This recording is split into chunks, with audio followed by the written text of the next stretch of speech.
man no dey do anything. And he go call the, call the disguise himself to this Baba Mohbad like saying he dey do something, oh. Like saying they do something. Wetin this man dey do? Wetin this man dey do? I know wetin I go do this man. I know wetin I go do you. We be saying, I know wetin you go see, oh, this week I go do am for this man. I go do am for this man. This man go surprise. I know wetin I go do you. You go cry. This man go cry, yo. Forget. Only be say we no go know. He no do anything. Nothing. The DNA wey you appeal for, the DNA get as e be. The DNA no clear. The DNA no clear. Where this man apply for, e no clear. You say you sue DPP, then send you message. You say you invite Sam Larry Naira Marley. Who send you? Because we don't know, say, bullying, no be by Mohbad. No be bullying by Mohbad. All of a sudden, this man begin to cry, oh, Naira Marley, oh, Sam Larry, oh. Say wetin happen. Then they house. Then she na bully by Mohbad. Not be bullying by Mohbad now. This man, you go cry this week. Honestly. You go cry. Baba Mohbad, Sherry lawyer yin o ma sunkún lọ́sẹ̀. Baba Mohbad, if you are hearing me, your lawyer go cry this week. I bet you. And he go write petition tire. If na sue, he go sue me tire. Falana do more than that. This one a preamble. Ẹ̀yin ìkà burúkú yìí, ìkà, oṣorí pàlàsà, ìkà burúkú, bàbá ìkà níyìn mẹ́rin, ìkà níyìn. Ìkà owó nìkan lẹ́mọ̀, only money 25 million naira. Ṣé na mọ́ínmọ́ín ni? Ṣé na mọ́ínmọ́ín? 25 million naira no be mọ́ínmọ́ín o. If you get 25 million naira now, you go still build 3-bedroom flats where you go build am well. You go stand. Yes. This man collect a whole money where they supposed to build house. This man collect am. See head. Àgbàlagbà. Wọ́n ti ń pè yín lágbàyà o. I no wan call you àgbàyà o. I no wan call this man àgbàyà o. Plenty people dey call am àgbàyà outside o. I no just wan call you àgbàyà o. I no wan call you àgbàjátijàti o. Hey. Because if I follow the route of all these people, kí ló ti pè this guy, kí lórúkọ ètò máa sọ̀rọ̀ Filipino yẹn, ẹjọ́ kí lórúkọ Filipino, ọkọ Filipino, ẹjọ́ kí lórúkọ ọkọ Filipino yẹn. All of them, Petsketch, all of them, na Agbaya, then they call this man Agbaya, Sanshit. I no wan call you Sanshit. If I just say I just resemble Aries now, begin they call you Sanshit, you go cry because Aries they call you Sanshit. They say you be Sanshit. And they report the speech. They say you be Sanshit. Papa Bingo say you be Sanshit. Say you be Agbaya. Say you be Ole. Onijekuje. And they report. Say not true, but you are proving it to us. Say you not true now. ODD 25 million naira. You collect. Abi this man ti say na 250,000 abi 25,000, 25 million. Sanshitu, where this man put money? He just dey be Baba Mohbad. You know, see na federal government in dey work for. He just dey be Baba Mohbad like say na federal government in dey bill. You go vomit that money. Wàá pọ̀, ẹ máa pọ̀ bàbá yìí, ẹ máa pọ̀. Emma, we no go gree. We no go gree. We no go gree. Kí ló dé? Kí ló dé? Kí ló dé? Kí ló ṣẹlẹ̀? You are just too wicked. You are just too wicked. Ẹ wá tún wá ní another extra flesh. Ẹ tún wá ní another extra flesh ń bí ìkà burúkú. Àwòdì jẹun èpè sanra ní àwòdì jẹun èpè sanra rí ẹ wo igbe yín báyìí wá ti nígbe ẹ ti nígbe ń bì ẹ ti wá ní igbe ṣó yẹ kẹ́ nígbe at your age abẹ́mu pẹ́ ti dàgbà gbogbo igbe yẹn ló yẹ kẹ́ fádànù gbogbo ẹ̀ ló yẹ kẹ́ ti lọ yọ dànù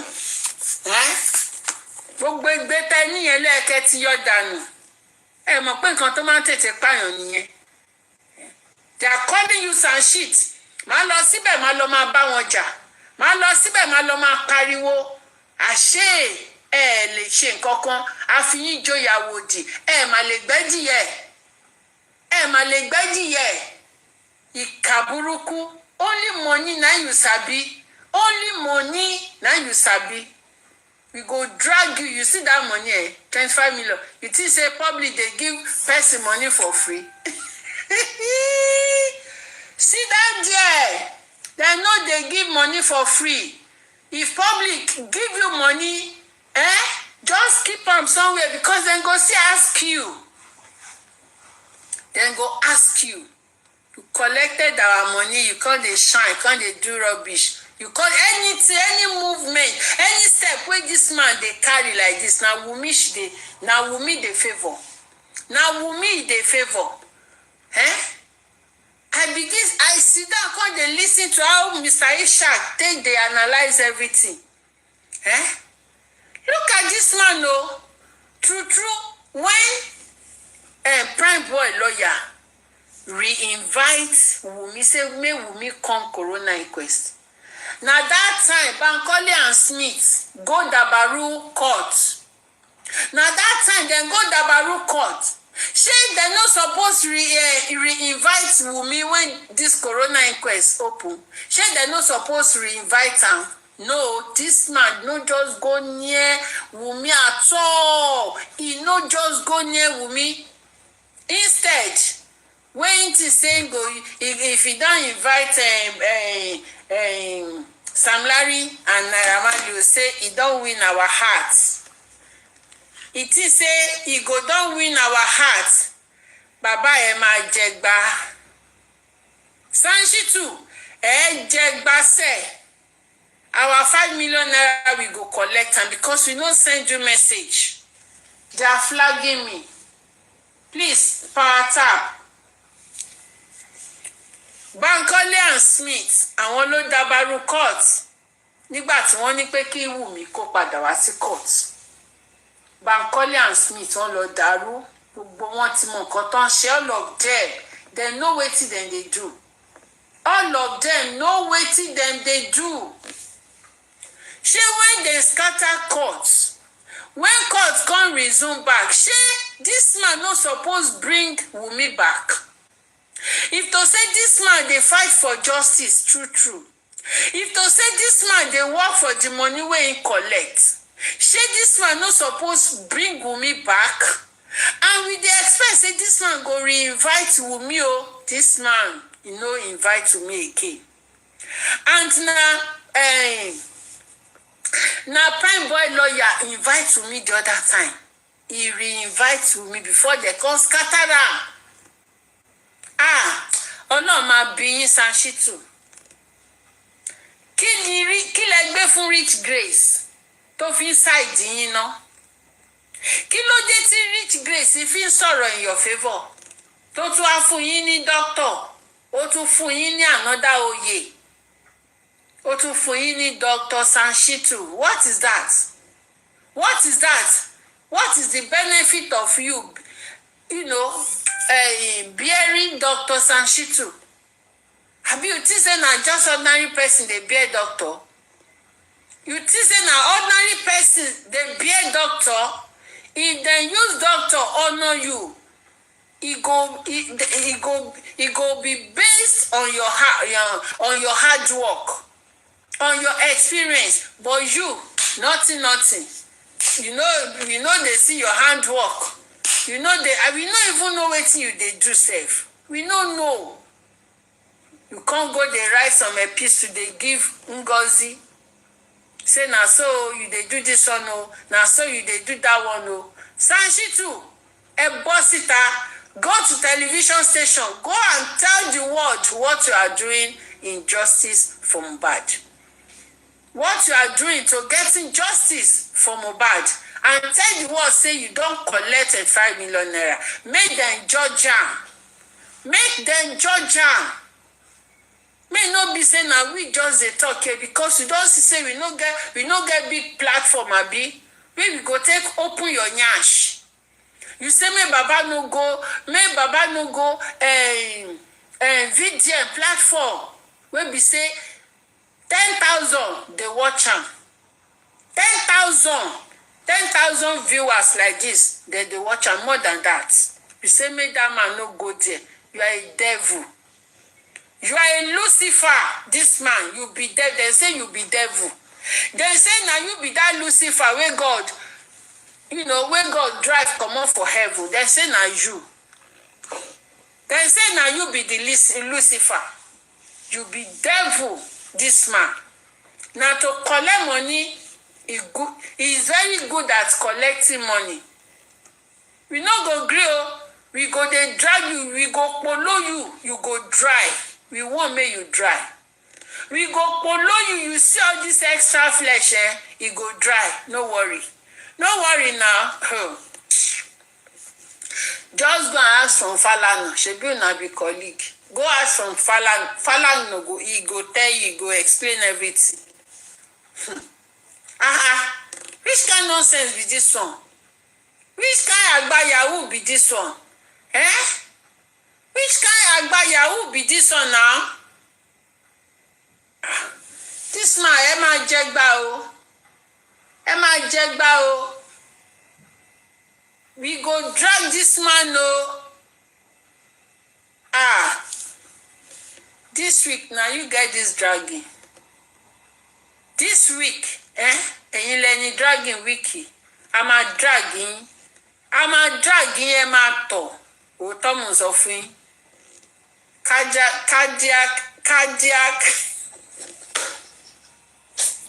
Cardiac arrest. Ó máa mú yín. Tí mọ̀ kankan.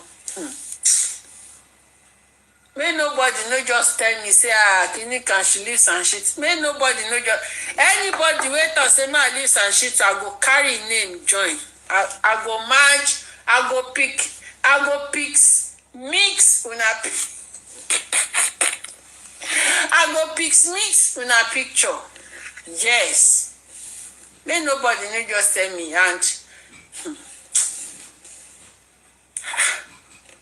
this man can lie. Sanshitu.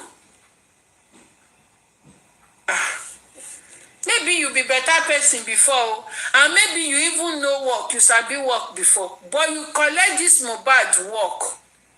Or what your hand don't enter hand. Or what hand don't enter hand.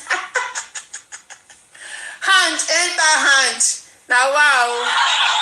Hand enter hand.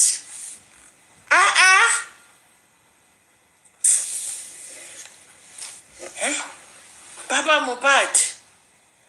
Mohbad. Wo, man yìí kò sọ́tọ̀ fún yín o. This man is not telling you the truth.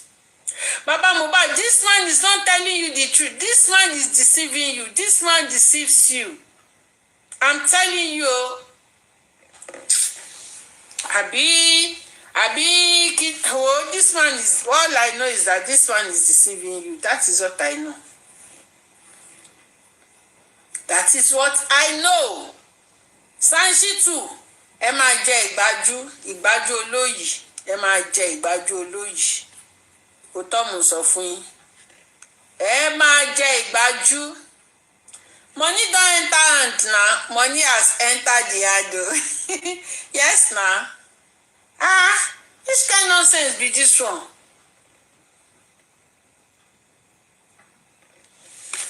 No, it's not because of that. It's not because of that. Sanshitu is not working now. Abi, you see the work where Sanshitu they do? You see the work. Sanshitu is not working. Sanshitu, stop it. Sanshitu, stop it. Sanshitu, you are not working. Sanshitu is not working. Rich Grace, stop it. Stop that. Stop saying that Sanshitu is working. Stop if what? Tí mo bá gbọ́ lẹ́nu ẹ, Grace, wípé Sanshitu is working. Dr. Shitu. Tí mo bá gbọ́ pé ó pè nìkan ní doctor. Ẹnu ẹ̀yẹn ó máa kó yọ̀rọ̀ ni. Honestly, mi tẹ̀ tí ń bí mi. What nonsense. Dr. Sanshitu, my foot. Dr. Sanshitu that does not know how to walk. Mọṣẹ́ ṣe jọ. Mọṣẹ́ nonsense. Don't know how to walk. What nonsense is that? Sanshitu, irú nonsense wo nìyẹn? I said you are not working. Ṣiṣẹ́, you are not working, Sanshitu. Irú kíkí ni gbogbo òṣì yẹn gan-an. But you are very good. Wo ni greed? Kí ló fẹ́ gbé jáde? Ní ti ẹ̀mọ́ etí gbogbo kí ni mo tún gbé sí iná? Àmọ́ á ṣe nǹkan o. Èwo ni mo gbé sí?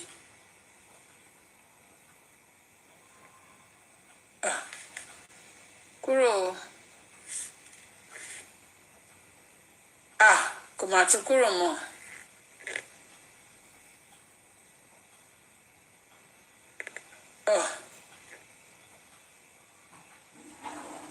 Èwo ni mo gbé sí? No, I don't want to.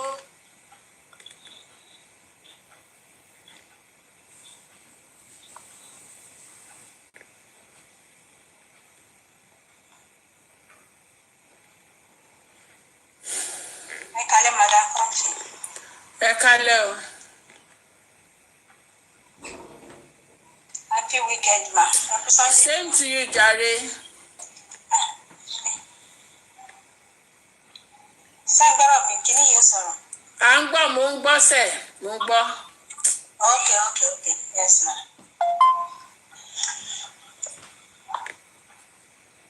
À ń gbọ́, okay, ẹ ti mute. Okay, ṣé ká máa dáná sí lọ́nà? Ẹ máa sọ̀rọ̀ jàre torí tí bá mi tẹ̀fẹ́ torí tí bá sọ̀rọ̀ jù sí yìí. Preamble mo ṣì wá fún màá yìí. Jenna, good evening. How are you doing? Ẹ jẹ́ kọ́kọ́ kí àwọn tí wọ́n fún Wúrà lówó lánàá. Ta lélẹ̀. So to everyone that gave Wúrà money yesterday, may God bless you. Nínú kan tán kẹtórí kan.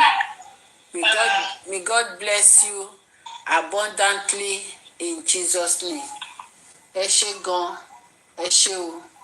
So yesterday we were able to realize 623.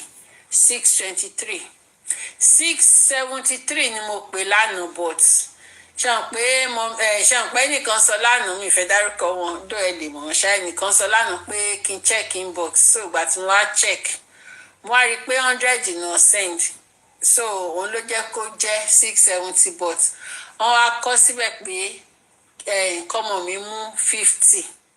so mo wá yọ 50 yẹn kúrò nínú 670 yẹn wá jẹ́ 623 so òní wúrà to get lánàá. Ẹ ṣé gan, may God bless everybody that contributed to her lórúkọ Jésù. Ẹ ní rálágbèdá o, ẹ ní rí ẹni tó máa gbé yín, alágbèdá ò ní gbé yín dá lórúkọ Jésù. So gẹ́gẹ́ bí nǹkan tá à ń sọ, mo ní Sanṣítù sẹ́ẹ̀, mo ní kò ṣe kankan, mo ní Sanṣítù ti gbá justice ọ̀gbágbá ní ẹ̀ Sanṣítù. Kí ló ṣe ó wá lọ́nkọ̀ ẹ̀písù fún Ngozi. Ṣé Ngozi ló fún ẹ lówó ni Ṣítù? Mo ń bi ẹni o, ṣé Ngozi ló fún ẹ lówó? Ngozi olórí burúkú tí ẹni pé kò ti gba information, tí ẹni pé kò ti gba information, àtìgbà tó ti gba information ló ti ń jáde. Kí ni mo sọ fún yín wípé Ngozi ò ní wá mọ́? Ẹ jọ̀ọ́ ẹ bá mi kọ̀ọ̀kọ̀ BBJ láti ìjẹta bí àtàná ṣe rí Ngozi ń ta.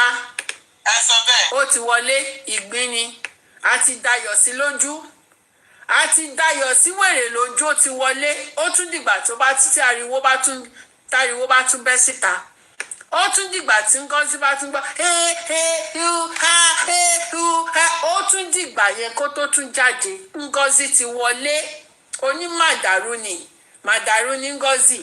Ó tún di because kí ló fẹ́ sọ? She doesn't believe in DNA. She does not believe in anything good in this justice for Mohbad. Ju bàbá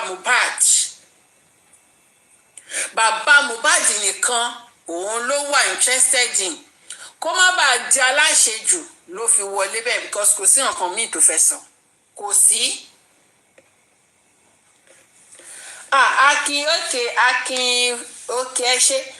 Mọ́mì lérí òkè ṣe lè rántí nọ́mbà náà yẹn ṣá. Ó wà lọ́wọ́ mi àti bá tún lọ wo kíní ibi tí mo sẹ́gbẹ̀ẹ́ sí. Àbí ẹ máa pè fún mi ni. Òkè ẹ jẹ́ ń pè náà. Ẹ ṣe jàre. Ṣé máa pè fún mi kí n táìpù àbí kí? Ẹ jẹ́ ń wò náà, ẹ jẹ́ ń wò lórí bíbá náà. Màá pè. Ngozi ti wọlé lọ. Kò fẹ́ dá láṣejù sórí cyberspace. Olóbùkú.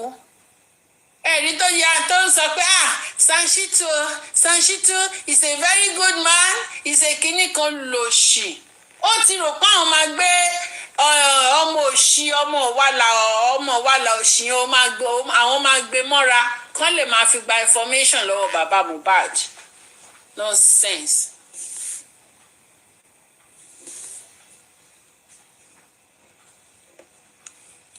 Jenny Beck kò ṣe lọ sórí platform ẹ̀, kò ṣe lọ sí shop, kó lọ sí shop ni mò ń sọ fún ẹ, kó get out of here. Mo ní kó sí shop ẹ̀, kò lè sí shop ẹ̀ ní you are mad. Torí bàbá Mohbad ní wèrè ṣe lọ sí shop, torí bàbá Mohbad kò ní yẹ gbogbo yín. 1487 jàre ya mọ́mì lérí.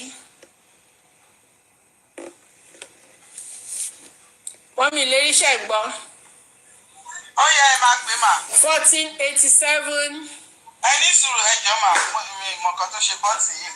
Ó yẹ ẹ máa pè bẹ́ẹ̀. 1487.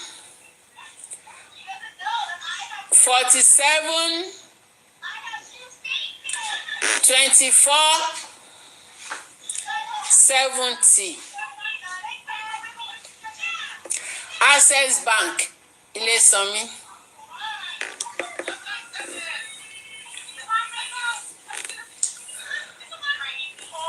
Ṣé ẹ ti gẹ̀ẹ́tì ẹ̀?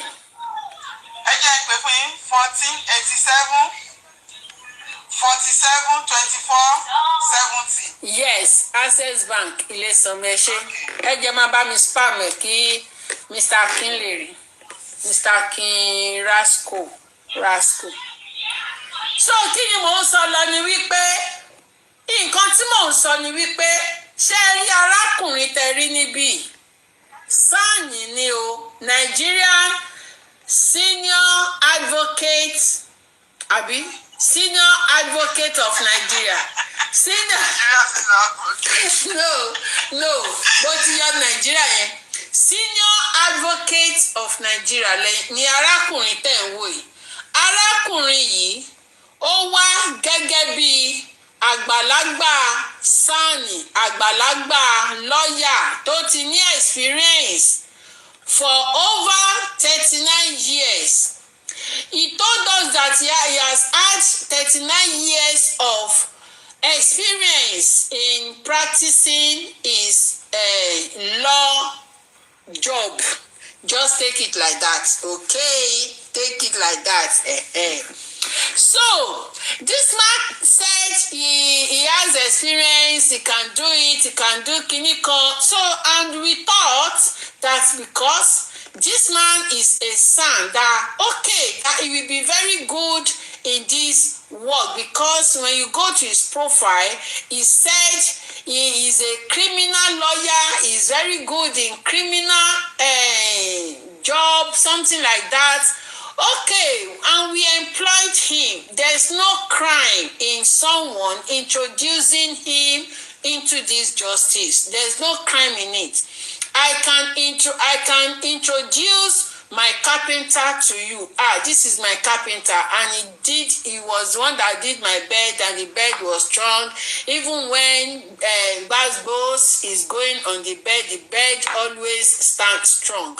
Shebi, I've introduced my carpenter. You will want to use him, Shebi. So, and the same way he was introduced into this justice for Mohbad. Lo and behold, when this man came into justice for Mohbad, we all agreed, because every one of us went into Google to Google him, and we saw that okay, this man will be very good, and all of us agreed to work for justice for Mohbad. He was employed. He started wearing different suits. And at first, this man will go to coroner inquest. He will even raise his hands up to ask questions. He will say, no, I want this. No, kinikon, no, kinikon. You see, every one of us were happy initially when this man came into justice, not knowing that this man was doing that to cajole us. Because why I used to cajole us was because this man refused to raise his hand up again in the coroner inquest. He refused to ask tangible questions. He refused to contribute in whenever the court proceeding, the court proceeding is going on in the inquest. He refused to add to it. He refused to give, meaningful contribution in the court. How dare him? By then, my own opinion is power has already changed hands with this man. This man that you are seeing here, he refused to ask tangible questions. Even when he said he invited Naira Marley, Sam Larry, he refused to ask tangible questions. He refused to ask the nurse tangible questions. Even when he asked the nurse, the only one question he asked the nurse, that I put it onto you.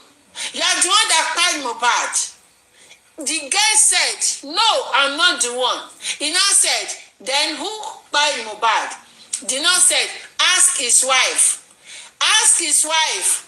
She knows everything. It's not me, but the wife. Could you believe that in the CTC, this question that this man asked was omitted in the CTC? It was omitted.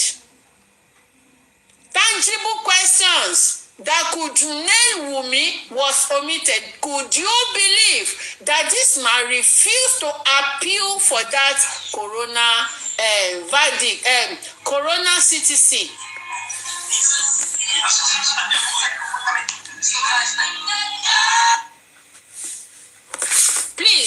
I'm using some words or some kini, please. I may not be that good in all those legal terms, okay? But please, just take it like that, okay? Because I know you know what I meant, okay? Sorry for not using the right word, but help me to fix it. So this man refused to appeal for that CTC. That some words, some sentences, some words, some questions are omitted in this CTC. How could it be? He refused to appeal for it. Can't they appeal for it? Can't he query that CTC? That's also thing.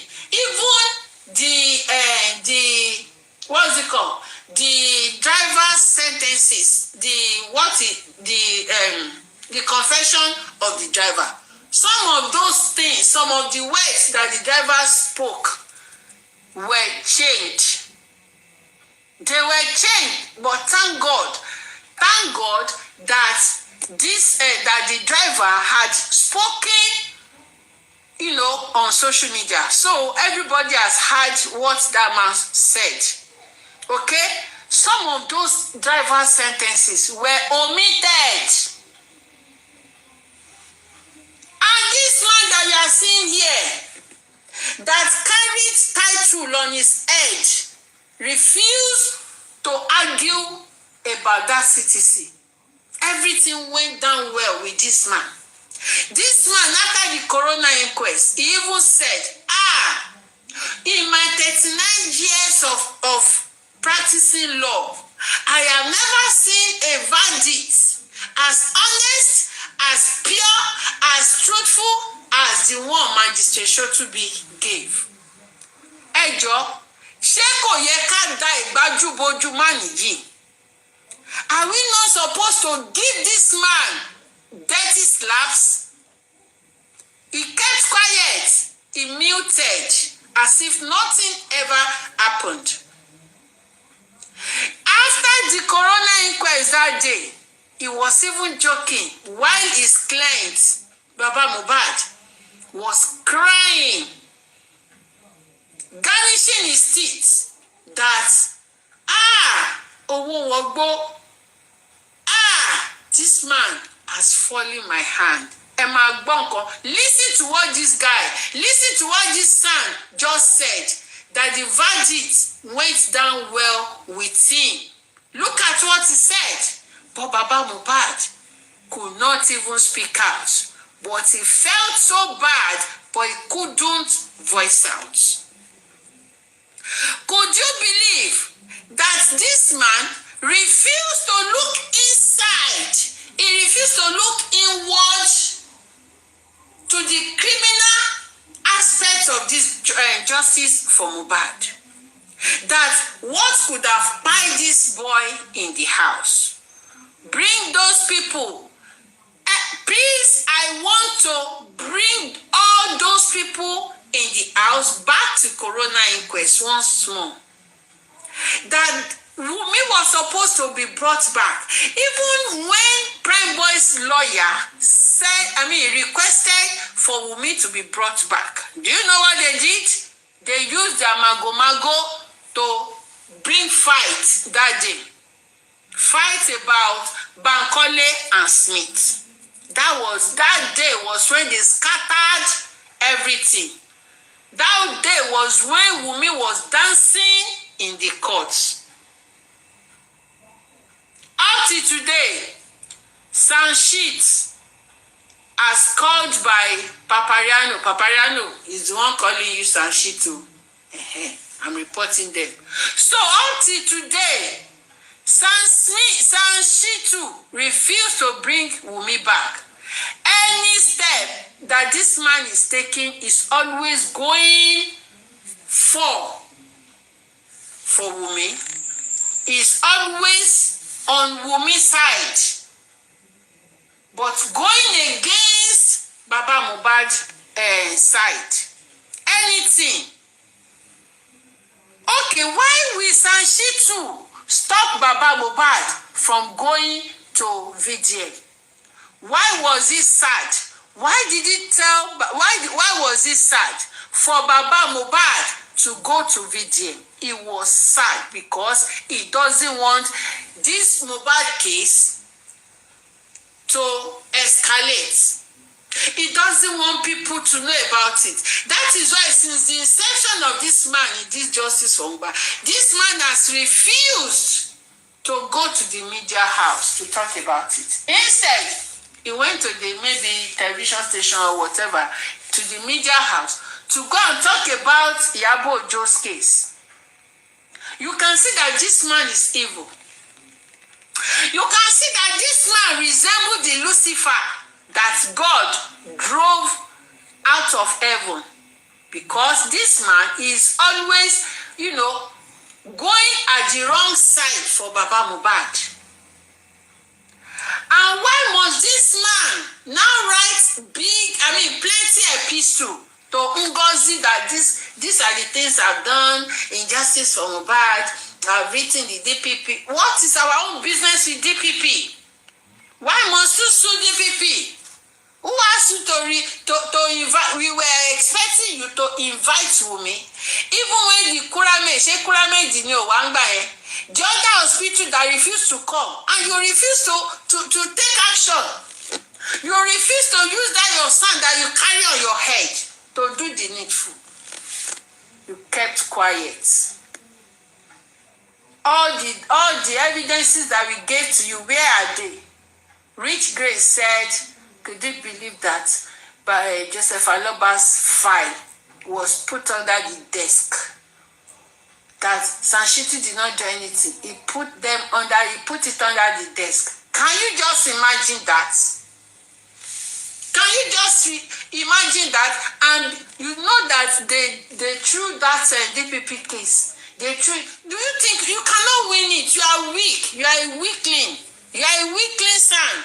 You are a weakling son. Do you think you can win them? Just because of Kenny, you say you want to go and appeal. Immediately, Rich Grace said they should pay him. Immediately, Rich Grace said they should give him the 5 million. Mommy, yeti eba sọ̀rọ̀ jàre. Good evening, ma. Good evening, everybody. Good evening, ma. Ẹ jẹ́ kúrò ní.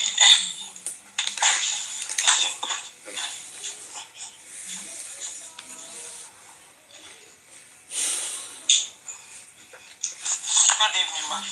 Ẹ kú iṣẹ́ Olúwa, iṣẹ́ Olúwa náà lẹ kú ṣe. And the commenters.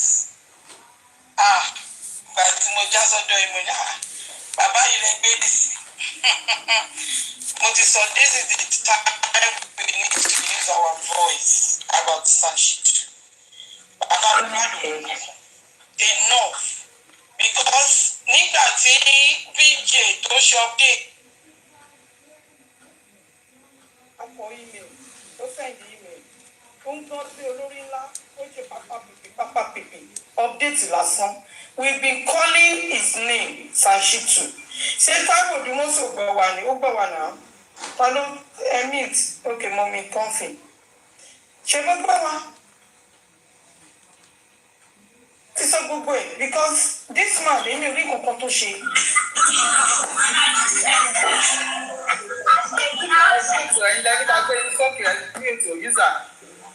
Ẹ má bínú mà. Ẹ kálẹ́ mà, ẹ kálẹ́ sà. Èèyàn kan sọ̀rọ̀ lọ́wọ́ ẹjẹ́ pápá yín submission wọn ẹjọ́. Fún Wahab Shitu, àárín kankan tẹ ṣe, a lè ń pe àkíyèsí bàbá Mohbad. Petition Mohbad wà bẹ́ẹ̀, kàn fọwọ́ sí. There is a kí lorúkọ ẹ̀, wọ́n ní court kí lorúkọ ẹ̀, àwọn nurse àti spending. Kí ni outcome nǹkan tó bá tó outcome wọn àgbọ̀n kankan. Appeal ó lọ adáwó. Let's forget about money. Torí ta bá sọ̀rọ̀ owó, àwọn olórí burúkú kan wà kọ́nà tó lè gbé owó sílẹ̀. Àwọn tó lè jẹ́ kárí justice. Ṣé jẹ́ máa tó owó síwájú? Jẹ́ máa sọ pé òótọ́ làwa fẹ́, ọ̀rọ̀ owó kọ́ lélẹ̀ fún bàbá Mohbad. It's not about money. Pípadà sí bàbá Mohbad padà, not that àwọn tó máa handle kìíní òní mọ bó ṣe máa handle. Ẹ jẹ́ àgbàgbé owó. ṣe pé àwọn ìṣòwò àwọn ìpè ká lè rí nǹkan tààrà but Sanshito nǹkan àsopọ̀tà tó ń fún kò Sanshito deliver.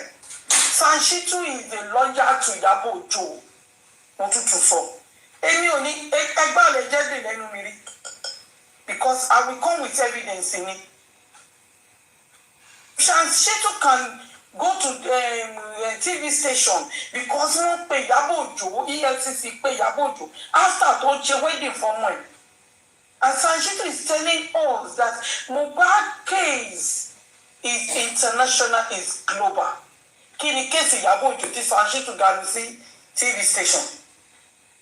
Sanshito has never wọ́n ti fẹ́ bèrè question yẹn pé wọ́n ò lè tẹ̀lé bàbá Mohbad lọ sí gbogbo ibi tó ti ń ṣe interview láwọn radio station, TV station. Yes, because àwọn ló handle. And he even said that everything about Mohbad case àwọn làwọn deal pẹ̀lú ẹ̀. On the 14th of March 2025 ó wà nílẹ̀ kọ́tẹ́sọ nìyẹn. Òkè wá ní kéèsì tẹ́tí deal pẹ̀lú ẹ̀ tó ti tẹ́tí kí ẹ ti gbé wa débi kan tá tẹ́tí rí kankan. That day of 11th of July is 3 red flag tèmi rí. Ẹ̀yin lẹ kọ́kọ́ máa ń dé court ní John 11th of July ni tí gbogbo lọ́yà àgbáyé tó ti wà ní court tẹ́lẹ̀ ó ti kún bámú Sanshito ti dé. Tí Sanshito máa dé àwọn pẹ̀lú magistrate lọ́jọ́ dé ìyẹn lọ. Secondly, ẹ tún praise the magistrate Ṣótóbi for your 39 years profession. Ìyẹn tún lọ. After yẹn lẹ tún lọ fẹ́ yín pẹ̀lú lọ́jà Wùmí. Ẹ wá ń pretend tẹ́ ẹ sọ pé wọ́n ti sẹ́yìn lẹ́tà ni. Mi ìwà ṣá egbò bàbá ńlá nọ́ńsẹ̀nsì lè ṣe. Níbi tí bàbá ọmọ tó tó tí wọ́n ti pa ọmọ ẹ̀. Níbi tó ti pa wọ́n pa ọmọ ẹ̀. Ẹ jẹ́ kí bàbá Mohbad wá gbàgbé owó.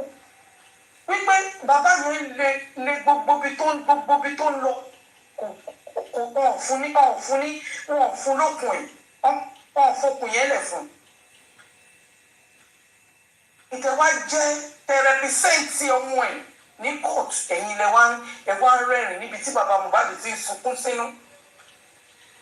Mo pé tí bàbá Mohbad bá wá sọ́fíìsì mi máa yẹn mọ̀ sunkún ẹ wá máa ṣe bí gọ́ọ̀dẹ̀. Bàbá Mohbad rò pé ìgbẹ́kẹ̀lé ẹ̀yin sì gbẹ́kẹ̀lé bàbá Mohbad. So understand that people are reporting. Ẹ̀yin sì gbẹ́kẹ̀lé bàbá Mohbad. Bíkì yìí ta fún yìí òun ni mo fẹ́ wò lẹ̀ fún yín fọ́rọ̀ pátálítì. Tọ́lá àwọn tí oyè ń mọ̀ pé yes onímọ̀ wọn ti sọ. Mo fẹ́ wo wíìkì yìí. Application tẹ̀ send ìyẹn náà lẹ tún sọ. Ẹni ẹ sọ kí lorúkọ mọ́mí Rich Grace ló ṣe interview fún yín níwájú corona case. Ẹni application ní obìnrin paternity. Ẹni tó ẹ máa send application in pé ẹ lè ṣe paternity yẹn ní Nàìjíríà pé out of the country lẹ láti ṣe ẹ̀yin lẹ sọ ohun yín wà ń ta ojú yín dẹ̀ wà ń ta ẹ̀yin lẹ sọ ní ìfikún lẹ ṣe máa sọ àyọkúrò mi. Òní sìn application tẹ wá gbé wọlé àti result ti judge fún yín outcome application yìí afẹ́mù fẹ́mù because bàbá Mohbad ló ní right òun ni Wùmí sọ fún yín pé go and pé kí bàbá Mohbad lọ sí court kó lọ gba court order wá and the spokesperson Wùmí on that at that time is Ìyábọ̀ Òjó your client. Ìyábọ̀ Òjó ló ní my granddaughter said her father-in-law should go and get the court order. Láti 2023 2025 làwọn yìí wà ní fọwọ́ ọwọ́ ẹwọ́ ẹ̀yìn ẹ̀ ní fi dàrú fún wọn. Bàbá Mohbad ló ní right. Kò sí kóòtù náà láyé yìí bàbá Mohbad because that is a family court. Family court ni bàbá Mohbad ló gbé Wùmí lọ. Wùmí ò ní right. Nǹkan tẹ́ sọ nínú kóòtù kò yé wa. Judge go gbọ́dọ̀ ṣe because all eyes is everything, all the authority, all the government office, all eyes on them. For this Mohbad case, we are not going to keep quiet. Èmi náà ti rí game yẹn tẹ́ play. Mo mọ̀ pé ẹ stop everybody. Kí náà ìsìn yẹn lè go down. Gbàyẹn gangan lẹ́tàn náà sí fàyà. Torí rò èmi yé mi ń gbà. Okay.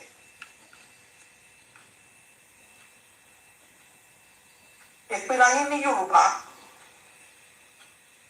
Yorùbá lè pèrè ayé. Sí kankan bàbá Mohbad. Bàbá Mohbad ẹ mẹ́ta mo pè ń sà. Mr. Carpenter Joseph Olúwabámiwà lọ́ba ẹ mẹ́ta ni mo pè. Ẹ jókòó kẹgbọ́ kan tá ń sọ. Ẹ gbé pen and paper iṣẹ́ tí Sanwó Àṣìkò ṣe tó yọ ẹ̀kọ́ sílẹ̀ fún. Ẹ̀kọ́ iṣẹ́ tí Sanwó Àṣìkò ṣe tó yọrí ẹ̀kọ́ sílẹ̀ fún yín. Tẹ́ bá ti lè rí kọ́ ẹ gbàgbé Sanwó Àṣìkò ṣe gbẹ̀kẹ̀lé yín. If a new student tó ṣẹ̀ṣẹ̀ jáde ní school of law tó ṣẹ̀ṣẹ̀ jáde ní àná ó máa ṣe kéèsì Mohbad tó ṣẹ̀ṣẹ̀ jáde lánàá á ṣe kéèsì Mohbad tí kò ní compromise. Ọmọ kékeré àná tó ṣẹ̀ṣẹ̀ jáde á ṣe kéèsì Mohbad bàbá Mohbad. Ẹ má jẹ́ kó fi búrẹ́dì kò yín lómi ọbẹ̀. Ẹ̀yin lẹ ní ẹ̀tọ́ lórí paternity. George gan ẹ wo kàkà bẹ́ẹ̀ kẹ́ni kọ́ stop ẹ̀ at the moment. Ní gbọ́mọ àdìwọlé. Ọmọ yẹn lọ fi pa Mohbad Wùmí ní ikú tó yẹ kí nìyàwó ní Mohbad fún. Òótọ́ làwọn afẹ́ rí o àwọn ò fẹ́ irọ́ òótọ́. Ẹ gbàgbé owó fún ní òótọ́ èèyàn. Bí bá ṣe ń wá owó ṣì máa jáde. Orí òótọ́ làwọn afẹ́ dúró sí. Ó fún ní òótọ́ èèyàn. Torí àwọn tó máa rẹ́dì láti gbowó fún bàbá Mohbad wọ́n ti lanu sílẹ̀. Ẹ má máa jẹ́ àwọn àpè ọ̀rọ̀ owó jù ẹ jọ nítorí ọlọ́. Àwọn tó ń handle nǹkan sìn ọpọlọ lọ́ fi ń ṣe ń sìn.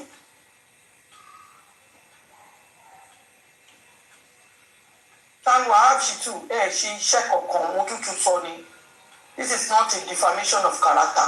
This is a truth. Kò ń ṣe pé defamation. When you are laughing, you are smiling on the day of that verdict.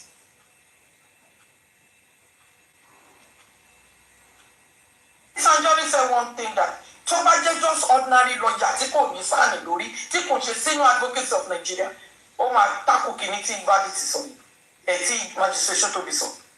I've got the video. The time you come in is the time they are talking about paternity. Ìgbà yẹn lẹ wọlé. Ẹ̀yin lẹ wọlé sà. Ẹ̀yin àti yín òun ni admin nínú Greener. Tó sọ pé bastard ni bàbá Mohbad. Tó ní bàbá Mohbad kò lè ó ti lose case yìí. Client yín ni sà. Ẹ lè ganu sí TV station nígbà tí EFCC continue tí mo sọ pé client yín. Lè ganu sí TV station nígbà tí EFCC. It's a bail. They just ask her question. They just want and they ganu sí TV station. The same client yín tẹ́ bá wa ganu sí nígbà mi. Òun ní admin nínú Greener. Ẹni ṣe síbẹ̀ sà. Ẹ̀rí yẹn because yóò wọ̀dù lórí VDM dáadáa. Sá ẹ̀ lè pretend pẹ̀lú. Wọ́n ní lọ́ọ̀yà wà nú àwọn lọ́ọ̀yà tó wà nú wọn. Ìgbà tí VDM tó bá jáde tán la máa jọ́ọ̀jì wà nú wọn. DSS ọlọ́pàá gbogbo multidisciplinary ló wà níbẹ̀ yẹn. Tó bá ní multidisciplinary case Mohbad àwọn ló wà nínú Greener. You are pretending but ẹ̀yin lè gbọ́ táwọn òdùmọ̀sù lè rí i pé wọ́n ṣe update fún yín kẹ́yìn reply. So ẹ̀yin lè contact Bukky Jesse ẹ wà lórí social media sà. Bẹ́ẹ̀ ni mo sọ. Ẹ wo mi ìbẹ̀rù ikú kan ló máa ń pààyàn wà láìta láìsí mú gan.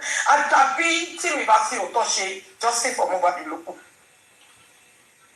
kan lè rí mi mú tọmọtọmọ mi ò bẹ̀rù nobody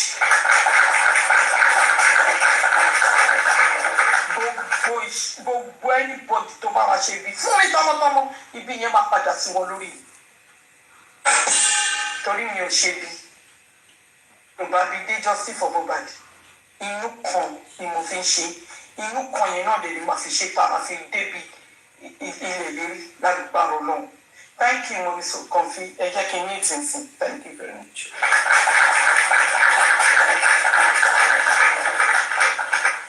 Thank you, my mommy Yeti. God bless you for your beautiful submission. Neshigoni. Thank you, ma. Mommy Larry, yo, sexy me. Are you there? Ṣé wà ń bẹ̀ yẹn? Yes, ma'am. Kálẹ̀ mà. Ẹ kálẹ́ o. Ẹ kálẹ́ o. Ìyá Ọ̀yọ́ ń ṣe fẹ́fẹ́ máa sọ.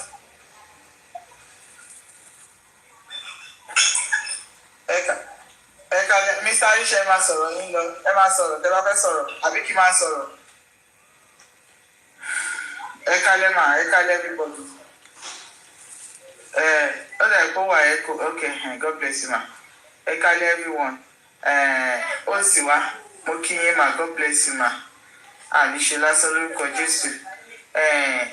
Panelists, mo kí everybody. Ẹ̀yin mummies àti ẹ̀yin daddies. Ẹ̀yin commenters náà, mo kí yín o. God bless you all. Ẹ ṣé gan o fún nǹkan tẹ́ ṣe fún wa ní justice. Sherry Sanshitu, red flag tó ti fún wa ó pọ̀ tipẹ́. But àwọn alákan wò pé okay, he's a professional. Pé at least pé he knows what he's doing. Kìnìkan la ṣe ń follow ẹ̀. Pé là ń follow ẹ̀ just like that. I remember ìgbà tí wọ́n gbé kìnì lọ ń gbà yẹn tó ń gbé Darosha lọ sí inquest.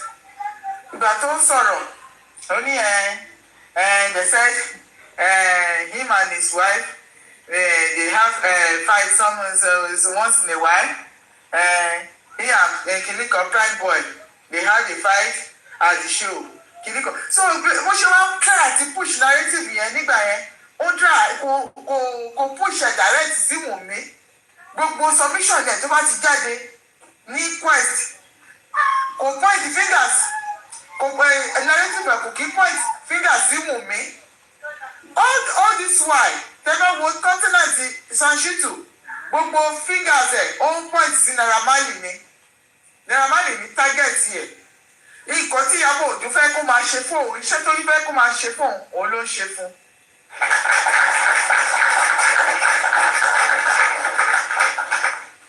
Òun ló ń tún àti ṣe fún thank you ma òun nǹkan tó ń tún àti ṣe fún nìyẹn torí pé kí ni tẹ́ bá ti mú tó bá ti di ọ̀rọ̀ Naira Marley the way tó máa fi put wọn in that line ó máa yàtọ̀ sí bó ṣe máa ń sọ nǹkan tó ṣẹlẹ̀ ní quest. So alama wò pé okay is a professional bí ọkọ̀ ń tra àti skip àwọn ọ̀rọ̀ kankan nǹkan kan àṣẹ gbogbo gbà yẹn ní Shitu torí wọ́n ní Shitu na Shitu Tinubu na Tinubu so Shitu ó ti ń gbé wa ní gogo all this while àmọ́ but a wò pé okay you are professional but báyìí sí ìgbà tí quest wá tán òun làṣírí ẹ̀ wá tú nínú ẹ̀ dùn gbà tí client ẹ̀ sunkún. Your client was crying while you were happy, saying the magistrate gave a very kiniko. Yes.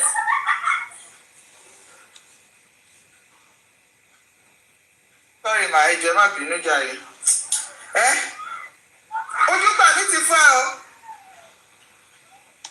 Ojúgbà mi ti fún ẹ san wàhálà Shitu pẹ̀lú nǹkan tó ṣe nínú justice yìí. And when they come, whenever you come out, you say that Kiniko, the whole world is watching.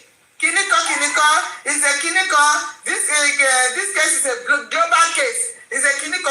Meanwhile, it's a global case truly, but you did not handle the case as a global case. All try and to shield the number one suspect. You are trying to shield the person.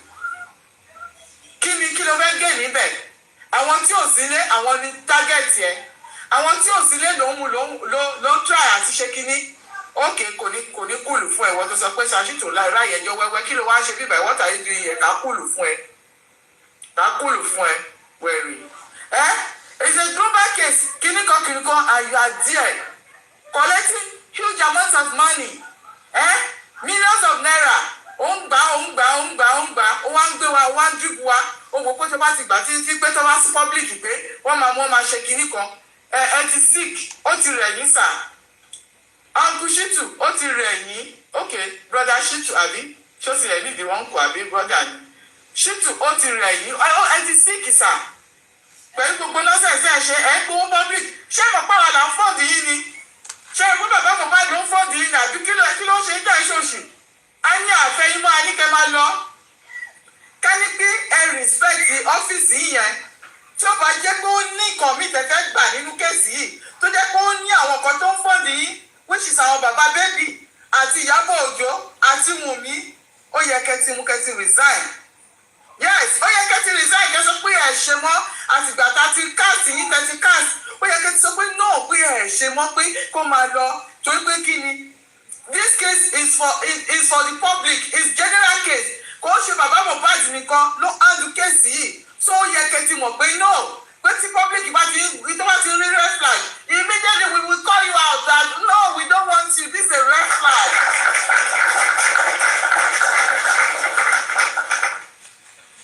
So and now we are telling you now that you are showing us a big red flag and we don't want the DNA to be compromised and we want justice true justice kò ṣe justice Naira Marley justice we don't want that kò ṣe justice for royalty we are not here for royalty we are here for true justice pé kẹmú kẹ fún wa ní justice kẹmú kẹ gbé ẹni tó mu tó pa Mohbad kẹ jẹ́ kí àṣírí ẹ̀ tú kó dẹ̀ lọ ṣí ẹ̀wọ̀n ẹ̀ àbí bóyá dẹgbà àǹgì kọfẹ yẹn ti àgbá bó jẹ́ pé kọmú kọfẹ yẹn ti àgbá ni kọmú kọ yanjú ẹ̀ ni.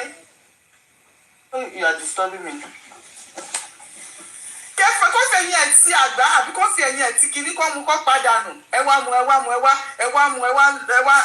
wá lé Naira Marley kiri ẹ̀yin lé Naira Marley kiri torí ẹ fẹ́ gba royalty sọ́dọ̀ àti wọ́n ti gba royalty tán kó wá sọ pé kéèsì yẹn kò ṣeé ṣe kíní kan ẹ̀fẹ́ kí Wùmí lọ sí court Wùmí ẹ̀wọ̀n náà prison ẹ máa débẹ̀ Wùmí máa débẹ̀ á ní àfẹ́yìn mọ́ ẹ resign ẹ ti bàbá Mohbad dílẹ̀ torí àwa public ta sanwó àní ó ti sú wa àsanwó sí without result anymore because a ti sanwó no result we don't want it anymore àwọn àlè máa kówó àlè máa pọnmi sínú basket mọ́ pọnmi sínú basket mọ́ we don't want you please Shitu brother Shitu uncle Shitu Mr. Shitu ẹ jọ̀ọ́ ẹ fi justice for Mohbad ilé àfẹ́ yín mọ́ ẹ máa lọ public ló ń sanwó yín àwa là ń sanwó yín ó ti sú wa bàbá Mohbad kọ́ ó ti sú wa àṣemọ́ so ẹ jẹ́ ìfẹ́ lómi láàyè kan sọ̀rọ̀ thank you ma thank you God bless you ma.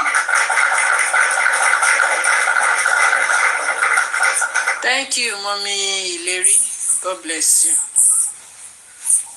Mr. Arise. Ẹ kálẹ́ ma. Ẹ kálẹ́ o. Yes. Mo kí gbogbo ẹ̀yin ìyá mi tó wà lórí ètò tó bá mi tọ́ mọ̀ ẹ́ lò. Mo kí everybody ọlọ́ àṣàánú wa. Sẹ́rí gbogbo nǹkan tó ń jáde sí ló tún wá ń gbé ọpọlọ mi lọ síbòmí pé ẹ tiẹ̀ dúró. Táwọn mú ìwà tí mú ìwà àtàwọn tọ́jọ́ gbé wàhálà sí tùbà sọ fún wa pé online làwọn ti rí Ṣítù àwọn kò dẹ̀ kí n ṣe Ṣítù nìkan ni àwọn search fún online a lot of sign ni àwọn rí online káwọn tó decide pé káwọn mú Ṣítù bọ̀ ẹ jẹ́ ká béèrè yìí lọ́wọ́ ara wa why do you pay upon all the lawyers upon all the sounds tọ́láwọn rí ní online why tó jẹ́ pé orí Ṣítù tó jẹ́ lọ́ọ̀yà Ìyábọ̀ Òjó náà wá ṣẹ́tù sí ìbéèrè àkọ́kọ́ nìyẹn. Ẹlẹ́ẹ̀kejì ni pé kí ni wọ́n rí nípa Ṣítù kan fi mú Ṣítù because ó jọ gàtẹ́ kò jọ gàtẹ́ ó fi ẹsẹ̀ méjèèjì tiro ẹni online lẹ ti rí àwọn lọ́ọ̀yà àwọn SANS at the end of the day Ṣítù lẹ wá mú àwa padà find out pé Sítù yìí lọ́ọ̀yà tó ń ṣiṣẹ́ fún Ìyábọ̀ Òjó ni àwọn ẹni yóò rẹ̀ láti jẹ́wọ́ fún wa ni o online kan náà ti rí Sítù online kan o gbogbo nǹkan táwọn mú ìwà gbogbo nǹkan ṣáṣẹ̀ ní mú ìwà gbogbo nǹkan tó ṣe lórí ọ̀rọ̀ justice Mohbad yìí tó bá jẹ́ rí ni tó bá jẹ́ ibi ni Ọlọ́run máa san wọ́n lẹ́san o and èmi sì máa ti máa honestly èmi ò I don't know mi mọ̀ bóyá lóòótọ́ wọn ní Mr. Blessing involved but I will always say it Sítù tí Mr. Blessing bá wà bẹ́ẹ̀ bóyá mú ìwà náà dẹ̀ nìkan jáde fún wa bọ́n ṣe pàdé Sítù online kan náà ti pàdé Sítù wọ́n ń gbé wa gbogbo ni Sítù tó dájọ́ kiri fún bàbá Mohbad tó ń celebrate pẹ̀lú lọ́ọ̀yà Wùmí ní court fan claim va pé online lẹ ti pàdé Sítù online kọ́ o Ìyábọ̀ ló rán ẹnìkan sí mú ìwà. ẹ jẹ́ ń ṣàlàyé Mr. Arisha ẹ jẹ́ ń ṣàlàyé nǹkan tí Gurezi sọ.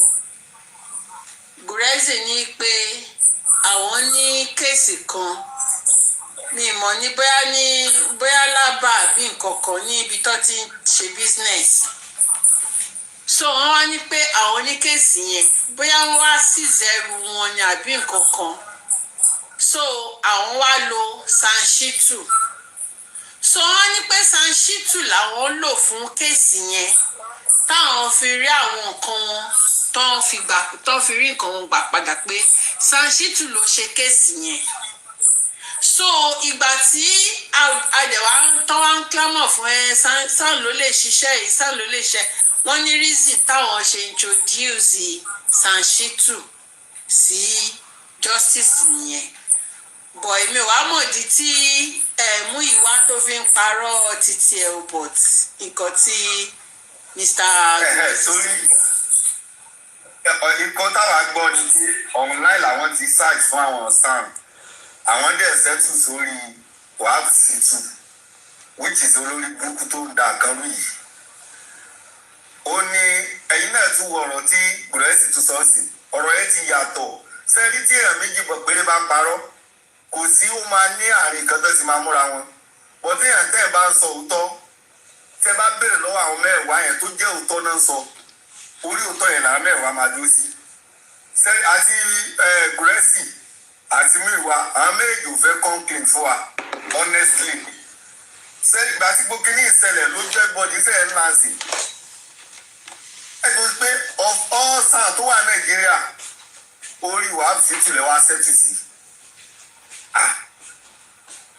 ẹgbẹ́ Lizzy àwọn kan máa ń rò bó ń pariwo èmi tí mo jẹ́ bí ọkùnrin gan mi ì lè bá wọn bú because mo rí i pé most àwọn ọ̀rọ̀ àbíjà tí lédi ẹ̀ bá já orí òótọ́ ló máa ń jà lé lórí ó ti fún wa ní kíní ó sọ kíní ìfún wa gbà ẹ̀ fò kí ká tó parí inquest ó ní ẹni yìí lọ́ọ̀yà fracas ni lọ́ọ̀yà Ìyábọ̀ náà lọ gbé wá fún yín nǹkan tí ó kàn wá clear sáwà ni pé ifun kankan tí nǹkan tí Ìyábọ̀ tí Gurezi sọ yẹn I don't believe it ẹnìkan ló connect wàhálà sí ti ìmọ̀ wọn lára àwọn anti-justice yẹn lẹ́nu yẹn ti wá.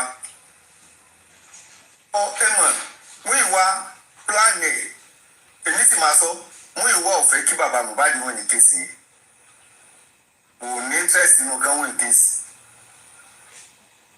ipe kí ni kálẹ́ni tó tún wá ń ṣe oore fún bàbá tẹ́lẹ̀ èèyàn máa wò pé bóyá kò fẹ́ kí bàbá gòkè fẹ́ kí bàbá mọ̀ tọ́ ẹ̀jẹ̀ lọ́wọ́ òun. Nígbà tí bàbá ò jẹ́ kankan gan, you are very useless to this man. That is why I'm asking, when was Múyìwá nígbà tí bàbá ń struggle? When was Múyìwá kásẹ̀ ní pé Mohbad ti lórúkọ kó tó kú? Wùmí ò jẹ́ kí Mohbad ráyè ti bàbá. Gbogbo alárí bàbá nígbà tí Mohbad kú tán. Ṣé èèyàn lè mọ̀ pé bàbá ní bọ́dà kankan lágbọ́n?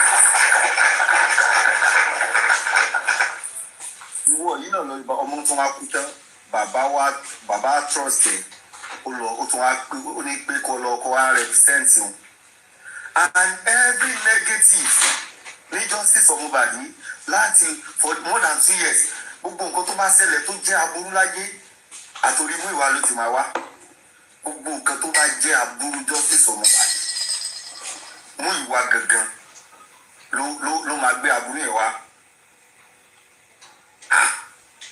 Irú ẹ̀dá wo ni bọ̀bọ̀ yẹn ọmọ brọ́dẹ̀ kú ń wá justice fún ìwọ gangan lọ wá ń block everywhere láti rí justice yẹn. Ẹgbọ́n ọ̀tọ̀ ló ṣẹlẹ̀ tí Honorable York ló ṣẹlẹ̀ ńgbà tí àwọn ka kíní kóòtù yẹn fún bàbá. irọ́ o. Àǹdẹ́ báwo ni ṣé ọmọ ìyá ọmọ bàbá ni bàbá àti mi. ẹ sọ kí ni Yọ̀gàjì sọ kí ni bàbá wa ṣe. Wọ́n ní bàbá bẹ́ẹ̀ ní sunkún yọ yẹn. Wọ́n ní bàbá bẹ́ẹ̀ ní sunkún. Mú ìwà gangan ló ń mislead bàbá. Ìwà mislead bàbá gan. No wonder ẹ̀yin náà wò níjọ́ tí bàbá wa síta tó wá gbọ́ àwọn èèyàn. Mú ìwà was present. Nígbà tí bàbá jáde tí bàbá wa bí àwọn èèyàn. Mú ìwà dísáì kò wá, ó mọ̀ kò wá lè.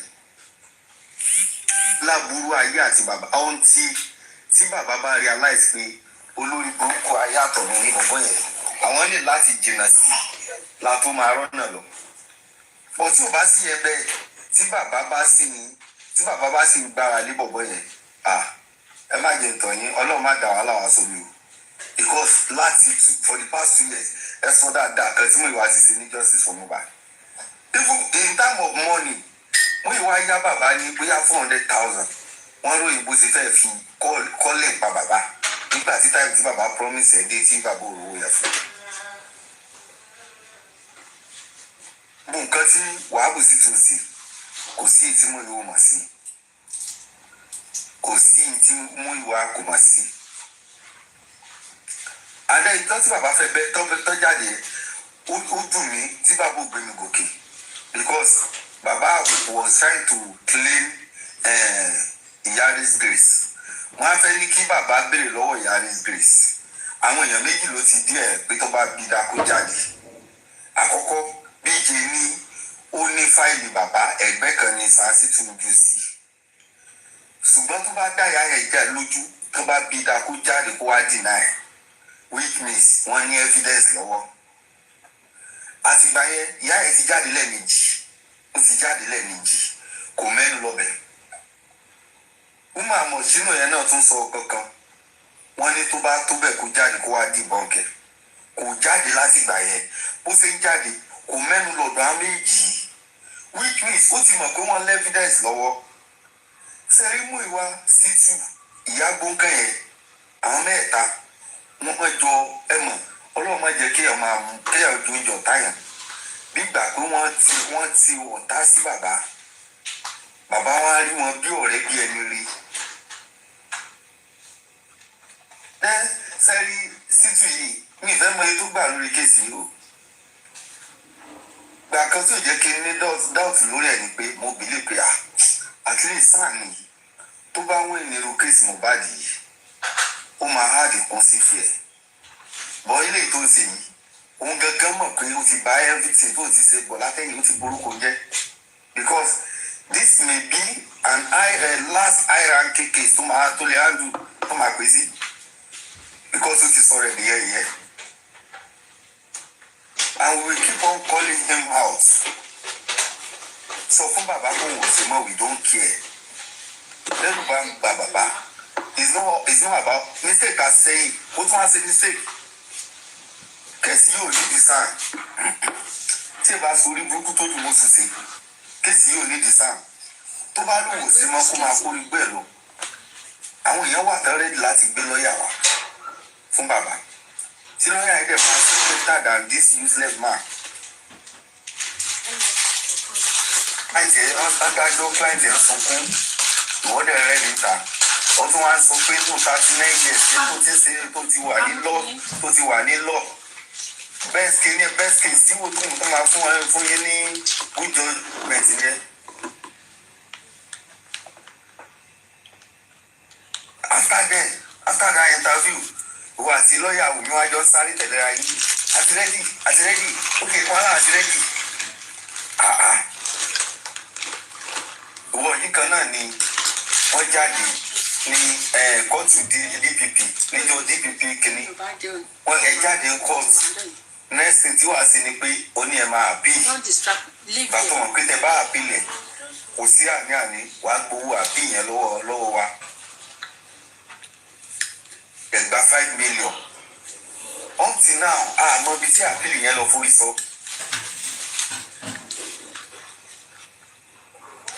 Báwo ẹ̀dá sí máa ń hùwà tọ́lọ̀ bá gbé ìyà ẹ̀sán rẹ̀ dé tó bá fi ìyà jẹ wọ́n tó fi ń jẹ ọmọ wọn àwọn èèyàn mọ̀ káànú wọn. Sí aburú tí sì tún ṣe yìí sí kò dìsáàfù ìyà látọ̀dọ̀ lọ.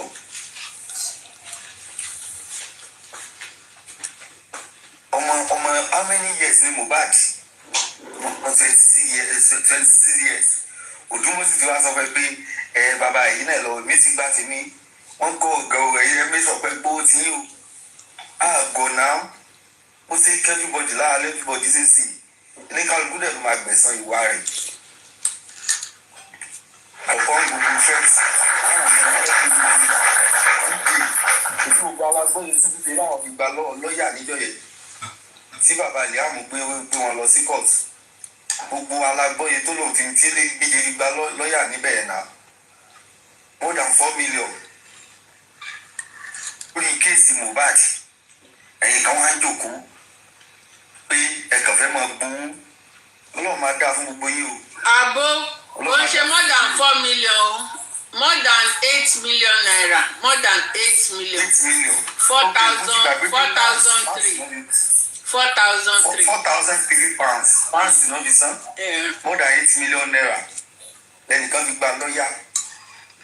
Ìkan wá jòkó Òdùmọ̀sù wá tiẹ̀ wòrú sí fi ẹ̀ Òdùmọ̀sù tí ò láyé.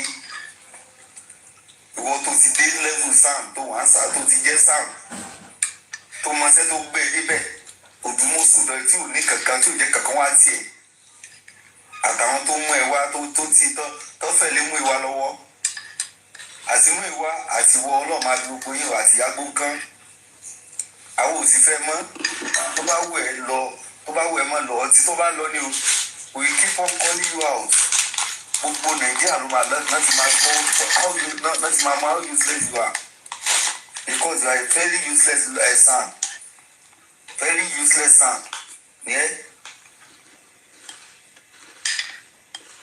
One case ọmọ 26 years case tó clean tó yẹ pé even gan tí radical lawyer bá gbá mú gbogbo testimony àwọn èèyàn gan lásán ó ti tó pariwo sótòbí síta.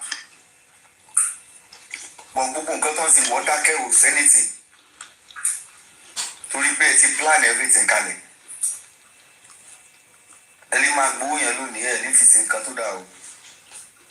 Wọ́n ní níta bá fi tọ́mọ èrè ló máa wú. Níta bá fi tọ́mọ èrè ló máa ń wú nìyẹn. Sàǹsìtò ẹ̀ ti ń fi tọ́mọ ilé lónìí báyìí. Táìpù tẹ́rì bá fẹ́ wú nìyẹn.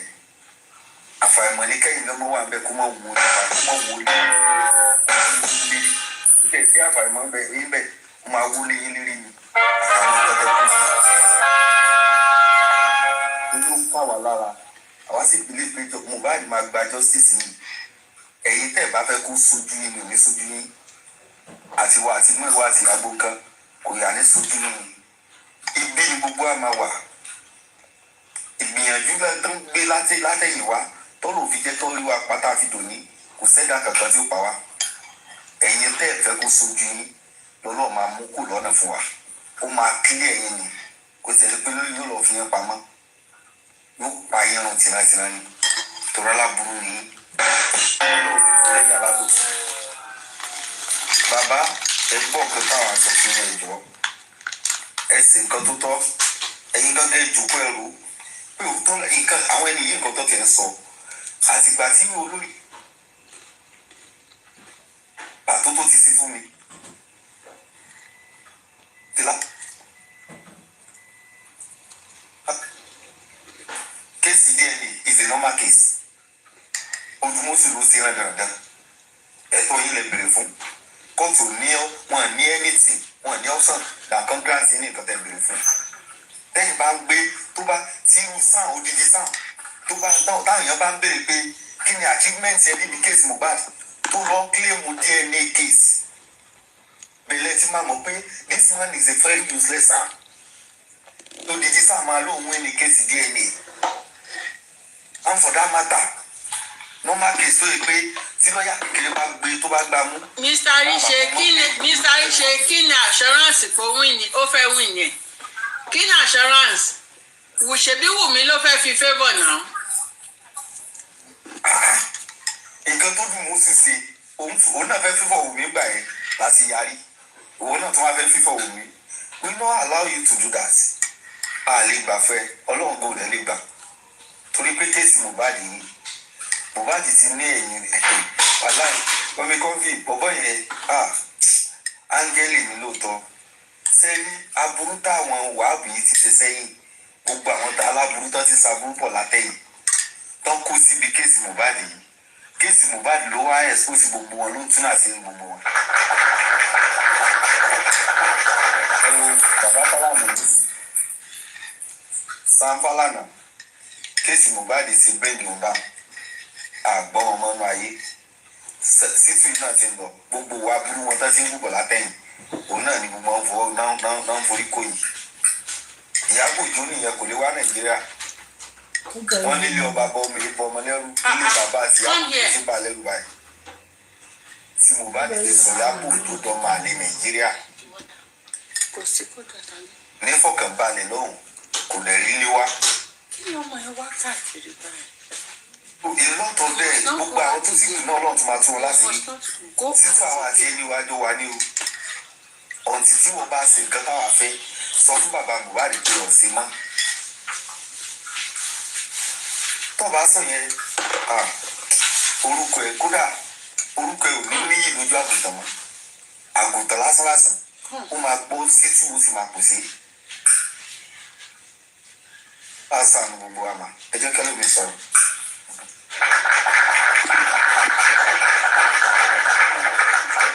Thank you, Mr. Arise. Ẹ ṣé gan ni.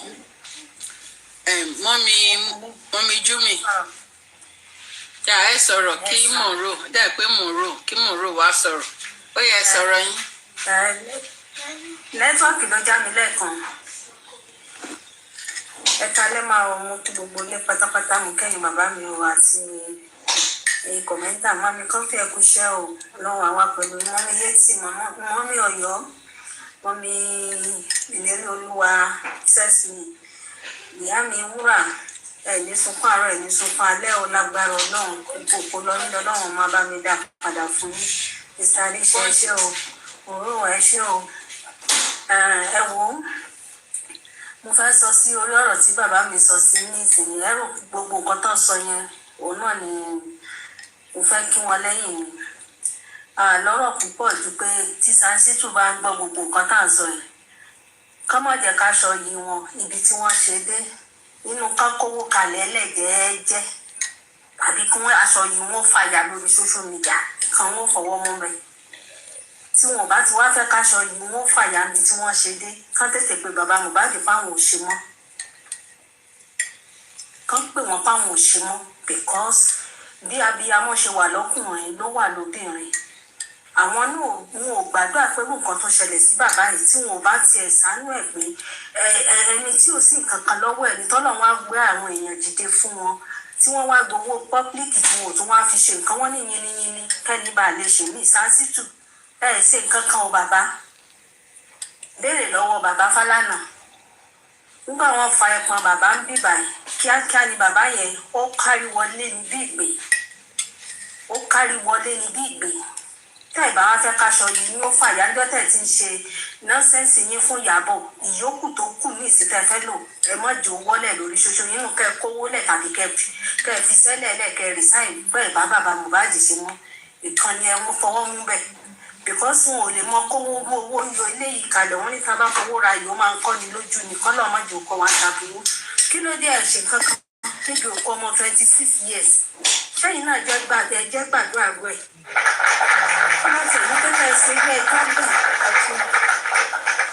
wọ́n bá tẹ̀ ní pé ká ṣerú ẹjọ́ bẹ́ẹ̀ ẹ bẹ̀rẹ̀ dáadáa ni àmọ́ ẹ̀ ní pé ẹ̀fẹ́ níparí dáadáa bó ṣe wà àmọ́ kò tí ì pẹ́jù o bàbá kò tí ì pẹ́jù o ìmọ̀ràn tèmi sọ́mọ kékeré tí mo ẹ tètè bẹ́ẹ̀ bá dẹ̀ kówó lẹ̀ ẹ tètè resign if not ẹ wo aṣọ yìí ó máa yá ṣe mọ̀ pé fẹ́ẹ́ dàgbà máa ń sọ ó ní kò sí kankan òun ó tún wọ yín lẹ̀ òrùkù ni kó lóun ó fi yín yí àmọ́ so wọn bá tó kù nínú àpọ́nlé tẹ̀sí ní tí wọ́n ń pè ní sáàlì tí wọn ò rí nǹkan kan lára yín bàbá ọmọ níjọ́ tí wọ́n dájọ́ tó jẹ́ oníbàárà yín wá fi ẹjọ́ gbé kẹ́tì ẹ̀ wá sọ fún pé tó nǹkan tí wọ́n ṣe yìí èmi náà máa ṣègbẹ́jọ́ padà ni a máa àpíìlì ní ṣe yẹn ẹ̀yin wá rẹ́rìn tó owó ẹkún lẹ̀ ń gbà bàbá ẹ wo ẹ má jẹ́ kí gbogbo social media ṣépè fún yín o tẹ́ ẹ bá dáná fún gbogbo èèyàn a lè jẹ́ tí gbogbo orí bá dá tí wọ́n bá dáná fún yín wà láì ní jẹ tán bàbá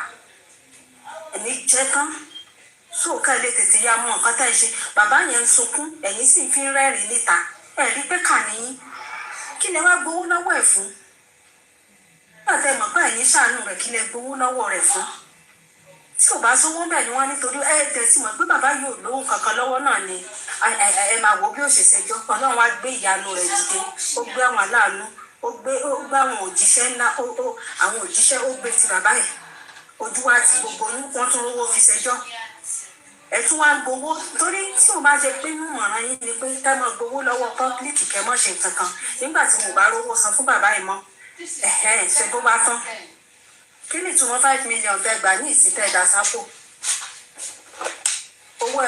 owó tẹ́tà nínú mọ́tìjà ṣépè fún mi o torí wọ́n sì ní wọ́n kọ́kọ́ ń pè mí síta ní báyìí àmọ́ máa dá nínú kẹ́ ẹ resign kẹ́ sọ fún bàbá Mohbad bẹ́ẹ̀ sí mọ́ ni òun ló ti máa pọ́n nílé jù tẹ́ ẹ bá sọ fún bàbá aṣọ yìí ní máa fàyà yànnàyànnà everybody máa wọ́ yín lẹ̀lẹ̀ everybody máa wọ́ yín ibi tí sáǹdì yín ó rí Mohbad yìí ní gbogbo àṣírí ẹ̀yìn ìka àti maziri sọ́tọ̀bí èyí tó náà dájọ́ ti Mohbad ní kòrónà ṣé bí obìnrin lòun náà ṣe bá bí amọ ni wọ́n gbẹ̀dẹ̀ fálárì wọ́n gbẹ̀rẹ̀ fẹ́ ìka tí ẹ̀ ní bẹ́ẹ̀ tí ẹ̀ bá wà nínú ẹgbẹ́ ẹ̀ tí ẹ̀ rántí ọlọ́run ọba tó dá yín sáyé ṣẹṣẹ yín náà ló ní ká máa wọ olórí burúkú báyẹn ṣebí lẹ́yìn ọlọ́run ẹ̀yin náà tún ni wọ́n ní pé kéèyàn tún farati ẹ̀yin ọlọ́pàá adájọ́ mọ́mí júmi ẹ bá wa béèrè lọ́wọ́ ṣítù wípé kí ló dé tí ò wá máa fún wa ní feedback tó bá mọ̀ pé sàn yẹn ó ti pọ̀ jù pé láti wá máa fún láti jẹ́ ká láti ṣàlàyé fún wa nǹkan tó ń ṣẹlẹ̀ nǹkan tó ń ṣe wá tí ò ṣe máa rán bébí lọ yẹ ká tẹ̀ kó rán bébí lọ yẹ ká tẹ̀ mọ̀ nǹkan tó ti ṣe nǹkan tó ń ṣe àbí ọ̀dà kó máa fún wa ní kó lọ sí radio station kó lọ sí media house kó lọ sọ̀rọ̀ Mohbad ibi tó bá ṣe dé nǹkan tó ń ṣe ọkùnrin gborúkọ lórí bíi háràhárà lásán. wọn ò ṣe ní ẹ̀yà mi dáadáa wọ́n lè gbowó lọ́wọ́ káfíńtà ní àmójú tí wọ́n àti pé kí wọ́n sọ̀rọ̀ káfíńtà síta pé ọmọ rẹ̀ làwọn ń jà fún ẹ mọ̀ pé yẹn tì wọ́n lójú tó bá dẹ̀ ń tì wọ́n lójú kan lówó ẹ̀ padà fún mi ò lè ṣiṣẹ́ káfíńtà because ẹ̀ ń gbowó ẹ̀ kàn ń dà sápò ẹ̀ẹ́dẹ̀ ṣiṣẹ́ kankan tẹ́yàn lè rí pé bákan ni wọ́n lẹ tiẹ̀ ti ṣiṣẹ́ yìí ò kẹ́ẹ̀tì ẹ̀rọ bébí lọ ìyá yín náà kẹ́ẹ̀ràn lọ ìgbà títí Ìyábọ̀ Òjó ṣe ṣe bẹ́ẹ̀ yìí lẹ ti fò síta yìí lẹ ti fò síta bí nǹkan tí mọ́mí yétì sọ lé ni pé àwọn ẹ̀wọ̀ sáré ẹ̀dáàfù gbogbo kálukú wa látẹ̀lé lọ báyìí láti èyí lọ tí wọ́n ti bẹ̀rẹ̀ ọ̀rọ̀ yìí bàbá yìí ni ká máa pè síta àtàwọn gọ́ọ̀mẹ̀ntì àti ká máa fàájì wọn yá àti Wùmí because gbogbo nǹkan tí wọ́n ń ṣe yìí sí ó rọrùn ẹni tí òun sùn ló lọmọ ẹ̀dẹ̀ tó fẹ́ ṣe DNA aburú ẹ̀ tó fẹ́ gbé léèyàn lórí ṣé wọ́n jẹ́ ṣerú ẹ̀ náà fẹ́yìn náà ní bàbá yìí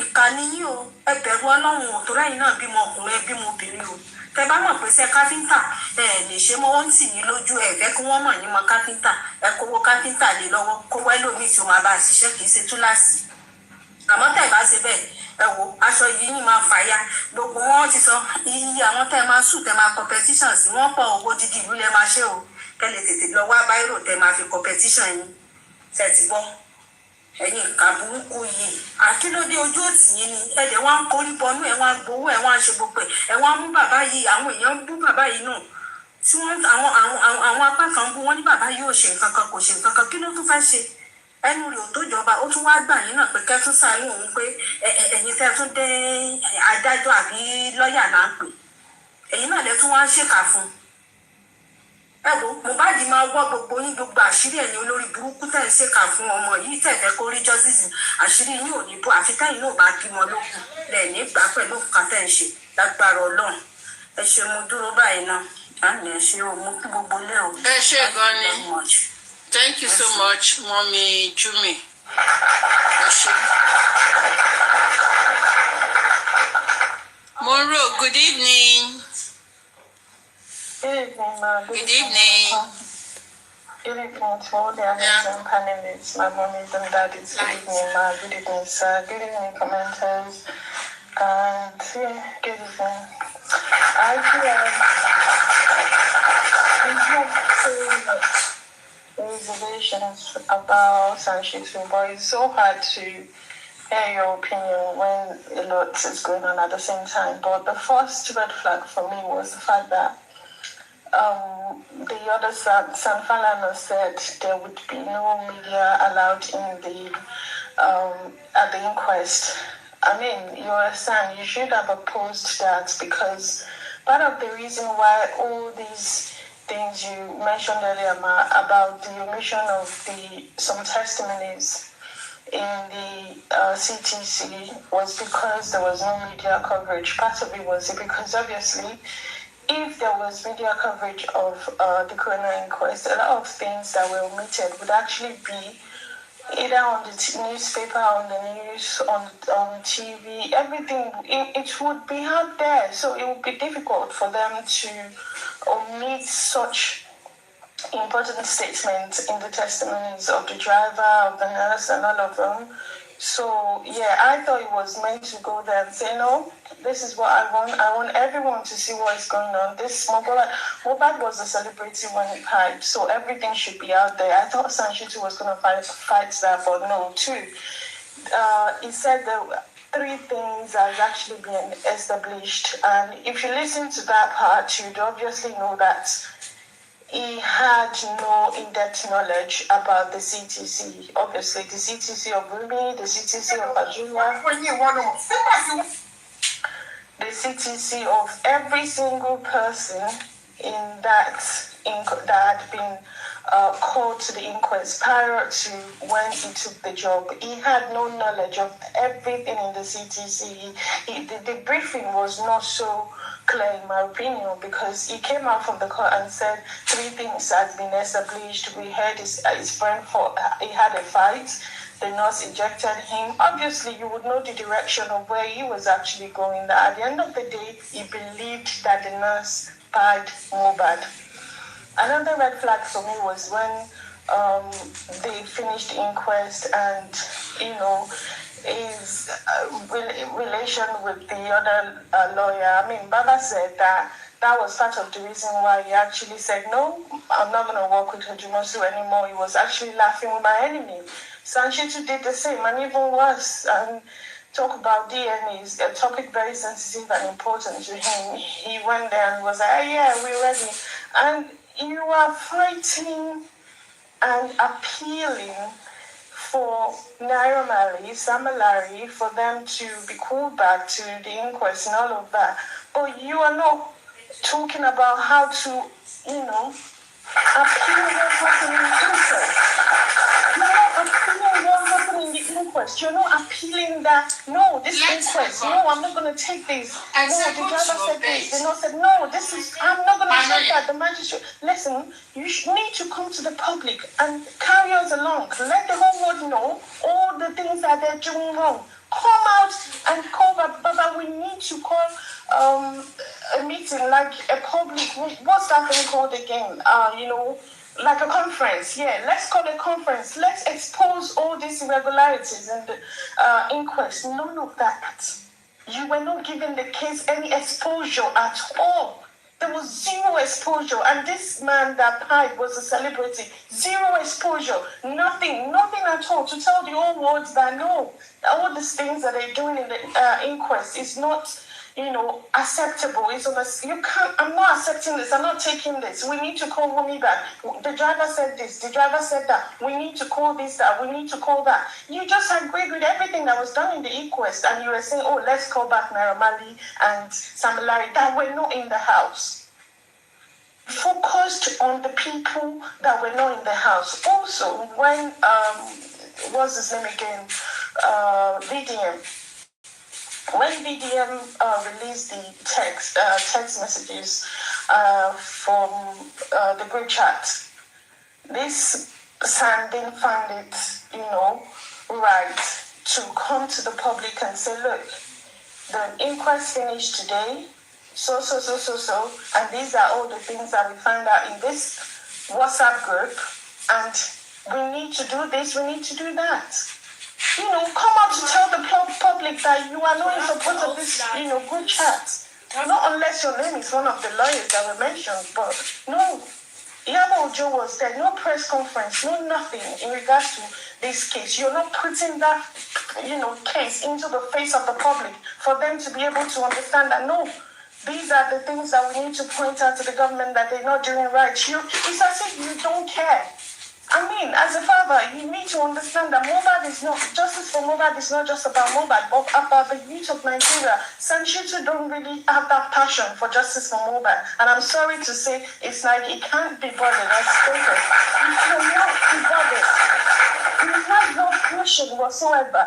As a son, you have this big case, like the whole world is interested. The public are paying you, Sanshitu. The public are contributing to ensure that you do your job the right way. But you are not carrying the public along. We don't understand what is done in the court. We don't get to know, unless some people had to send people to the inquest to be able to, understand what happened at the inquest. You're not carrying us along, but we are paying you to work for us to ensure that Mohbad get the justice, but you're not carrying us along because we are not your clients. And that is unfair. I don't understand. Like you said yourself, you said this is a global case. But how do you make it global with what you've done so far? How did you put this case to the limelight for the public to be able to understand that? No, everything that the magistrate said is not right. A lot of important parts of the CTC have been omitted. You're not putting it out there. And you're telling me that you're fighting for justice for Mohbad. Like, seriously. And it was alleged, you said you wouldn't even care about the public's money. You see, you said it was alleged that part of VDM's statement or VDM's group chat, you were going to use it for as an evidence against Wummi's suing Wummi, counter-suing Wummi. But what happened to group admin? Why can't you call out group admin? Why can't you go out there and say, look, group admin, this is what we are going to do. This group chat that you open, it is unacceptable. We need to sue group admin. You need to call a press conference and say, group admin needs to be arrested. Every single person in that group chat needs to be arrested. Call a press conference and call every one of them out. You're not doing that. You are not doing that. And it seems to me that there's conflicts of interest between you and group admin. Because I'm sure if there was nothing, you have no connection with her. Obviously, when group admin was arrested, you went on TV. You went on TVC. You granted an interview. But when it comes to Mohbad's dad or anything that has to do with justice for Mohbad, you care less. Care less. And I don't understand. I don't understand. You couldn't even buy simple press conference on the day of the inquest, the last day of the inquest. We should see you on TVC, we should see you on AIT, we should see you on NTA, we should see you everywhere saying no. My client would not accept this recommendation. My client would not accept this verdict. But no, you couldn't do that. You couldn't make the public understand that no, Mohbad had been cheated by the magistrate, omitting a lot of things in the CTC. You don't care. You can't be bothered. You were even smiling and say, oh yeah, we're ready for the DNA. We're ready for this. We're ready for that. It doesn't work like that, Sanshitu. It doesn't work like that. If the public are dragging you now, it's because of you. It's because of what you did at the inquest. It's because of how you have played us from the beginning up until date, and you're still not coming out to update us and say, look, this is what I'm doing next. This is the next step. This is the next step. Okay, now I've put in an appeal, to appeal the magistrate's recommendation. I've put in an appeal to, against what the magistrate said, the recommendation, and I've sued this, I've sued that, I've done this, I've done that. You're not coming out to give us anything. So what's the whole point that you're there as a son? What is the whole point that you were paid for? But you want us to be chasing Amali and Samalari that we're not in the house when Mohbad died. Like, make it make sense, sir. Make it make sense.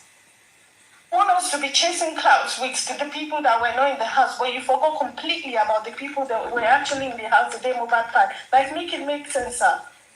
If everyone is dragging you now, it's because you call this for yourself. You put this on yourself. It's not anyone's fault that you're not doing the right thing. And you need to prove the public wrong that you have no affliction with group admin. You need to prove it now. Because you're not only disgracing yourself and bringing bad name to yourself, but to the entire community of the Sun or whatever you called yourself. It's unfair. A lot of parents are out here every night, morning, night, evening, crying, praying, talking about justice for Mohbad. But it seems to me that you can't be bothered. You cannot be bothered. And it's a red flag for me. And let's make this clear, Sanshito. It's not just about Mohbad, okay? If you make this case fail and Mohbad did not get justice, it's not just going to be on you. It means you have failed every youth in Nigeria. Not just Mohbad, you failed every youth in Nigeria, every single one of them. Because these people that find Mohbad, they are going to do it again.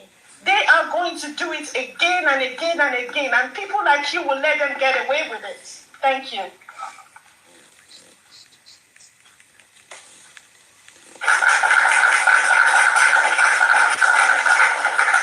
Thank you so much, Moro. You've said a lot.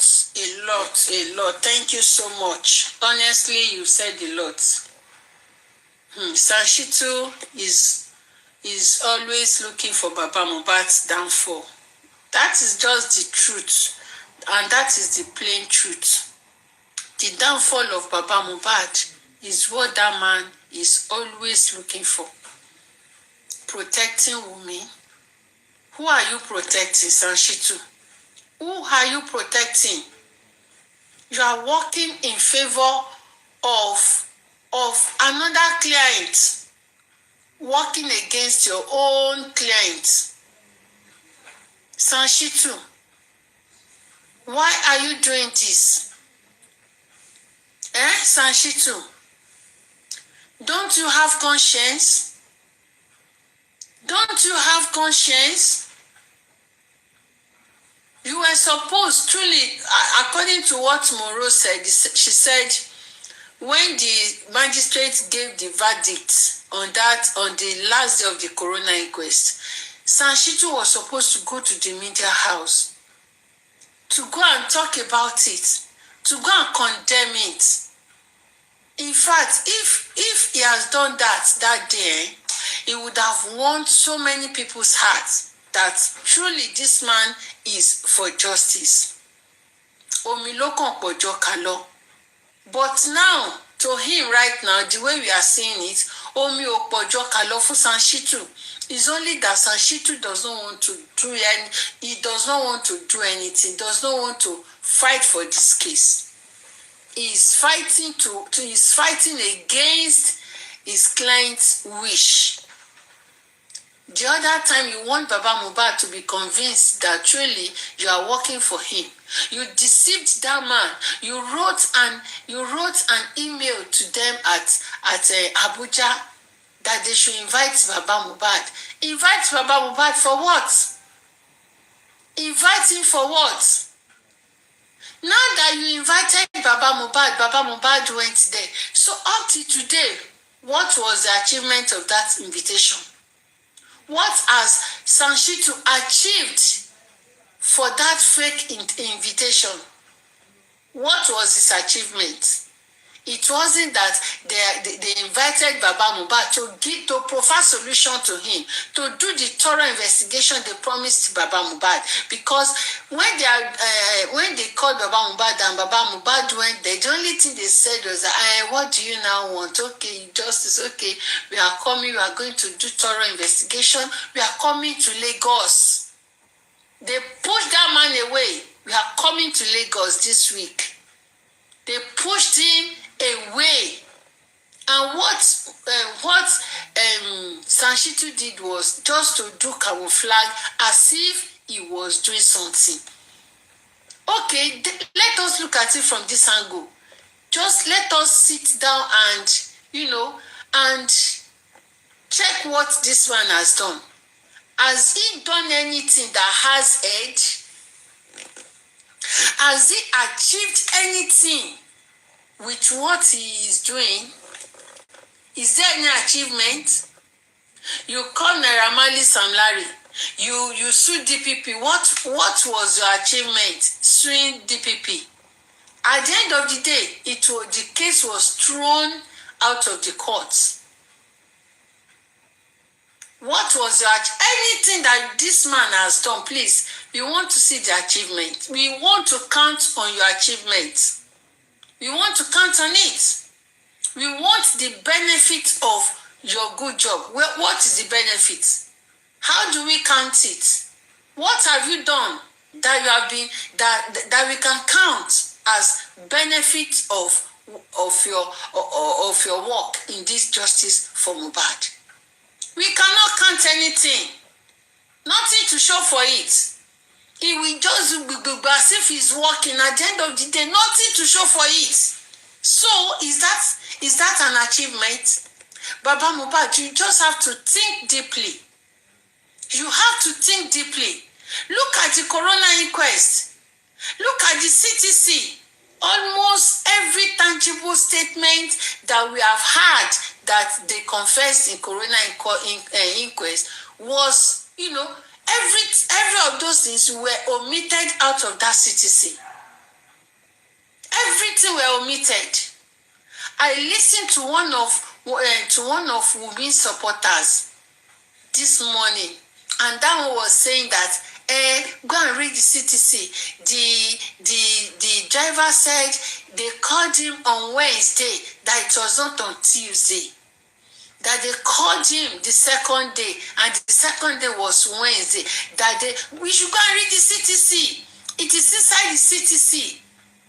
That the driver said they called him on Wednesday. When everybody heard the driver saying they called me the second day. And when was the second day? Tuesday. Can you imagine? Maybe it was Wednesday that they even wrote in that CTC to suit Wummi's narratives. Anything that will suit Wummi was what they wrote inside that CTC. Can you imagine them calling Wummi, referring to Wummi as next of kin? How can Wummi be the next of kin? In which document do they see that Mohbad put it or filed it as Wummi being the next of kin? Where? In which document? How did they arrive at Wummi being the next of kin of Mohbad?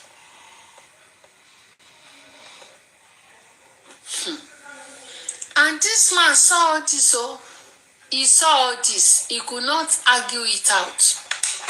He couldn't argue it out. Maybe he even need another money safe. Maybe he might say that they will have to pay 5 million because all his job is 5 million, 5 million, 5 million. He wants to do something like this, 5 million. He wants to interpret letter is 5 million.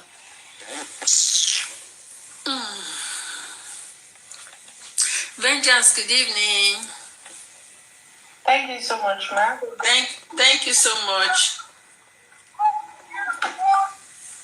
General Vengeance, good evening.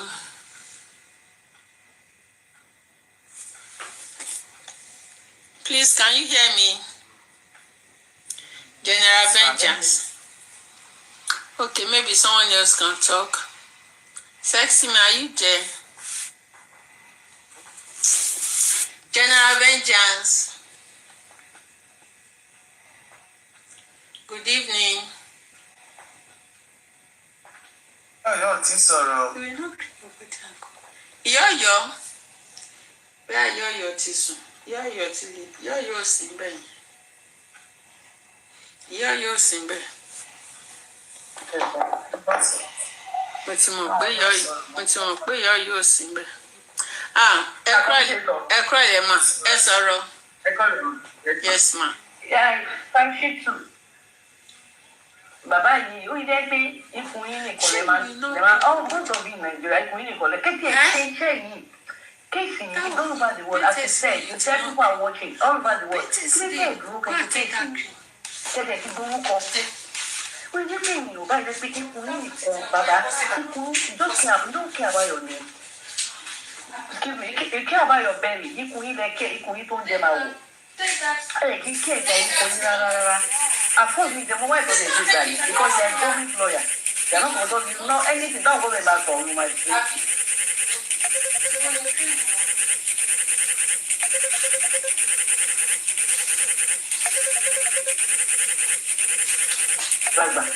Who take my uncle died? No, I want that way or two, that way or two God.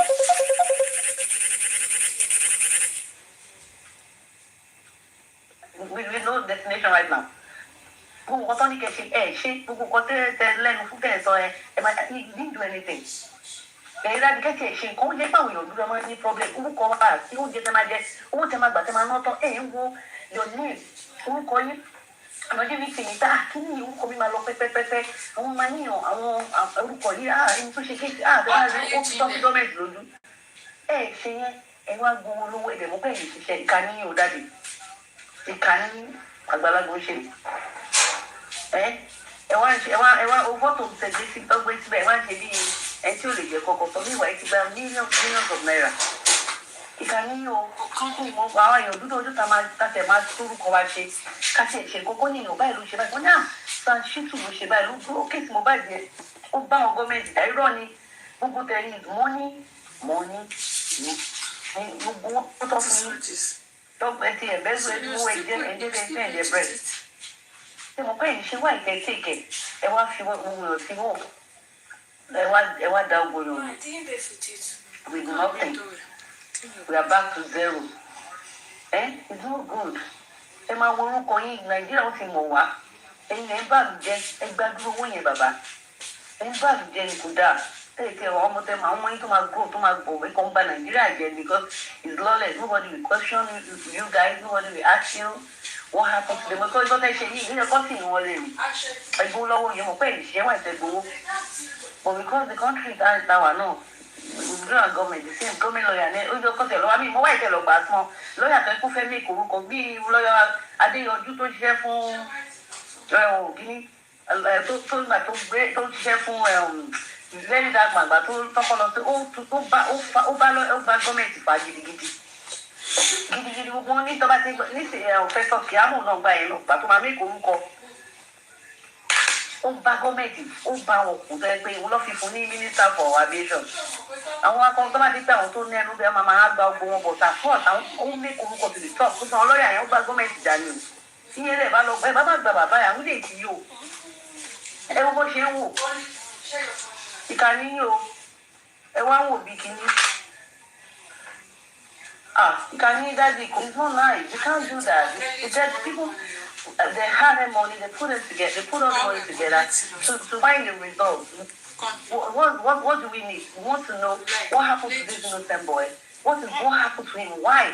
Exam of people don't contain. Go to echo siku. One will be until saying, "Some man like that." Money running. Gbogbo àwọn lọ́yà àwọn olóò Nàìjíríà máa ṣe ìyẹn jọ gbogbo àwọn lọ́yà kí n gàdá yà báyìí òun ló já bàbá yẹn tó tán òun ló fi lórúkọ àwọn kí n gàdá yà they are one of the billionaires in America today bàbá wọn ló kọ́ mú gbogbo yẹn jáde tó fight for freedom ìjẹ̀gbàgbọ́ orúkọ bàbá yìí Samuel kínní kí lórúkọ bàbá tí tọ́ sí mọ́lẹ̀ tọ́nà pàyàwó ẹ̀ in the 70s kí Gadashan, Baba Gadashan, Ulu Jade, he fought and he won. He won for a last one. Ulu Gadashan, called me one of the prominent family in America. Need.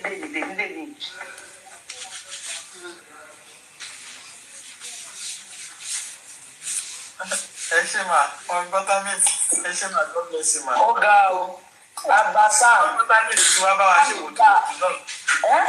Abasan. Sani gba 24 million. Ajá Mohbad lásán kò lè arrest ẹ̀. Ó gbọ́ pé Jùmọ̀kẹ́ bàtà Mohbad wà lọ́wọ́ ẹ̀ ó lè arrest ẹ̀ ó lè gba 24 million. Olóṣì olè ẹlẹ́kẹjọ kù olórí pípa aláyé bàjẹ́ olóṣì. Káwa gan wá ṣe lọ́ọ̀yà káwa bíi mẹ́rin káwa wọ súùtù gan káwa wọ kóòtù lọ ṣé kò pè irú lọ́ọ̀yà tí Tẹ́ni Olófò gbà tó gbé báíbù àti dáyọ̀rì dání tó dáwọn yẹn la pín 200 naira lé lọ́wọ́ wọ́n máa ṣiṣẹ́.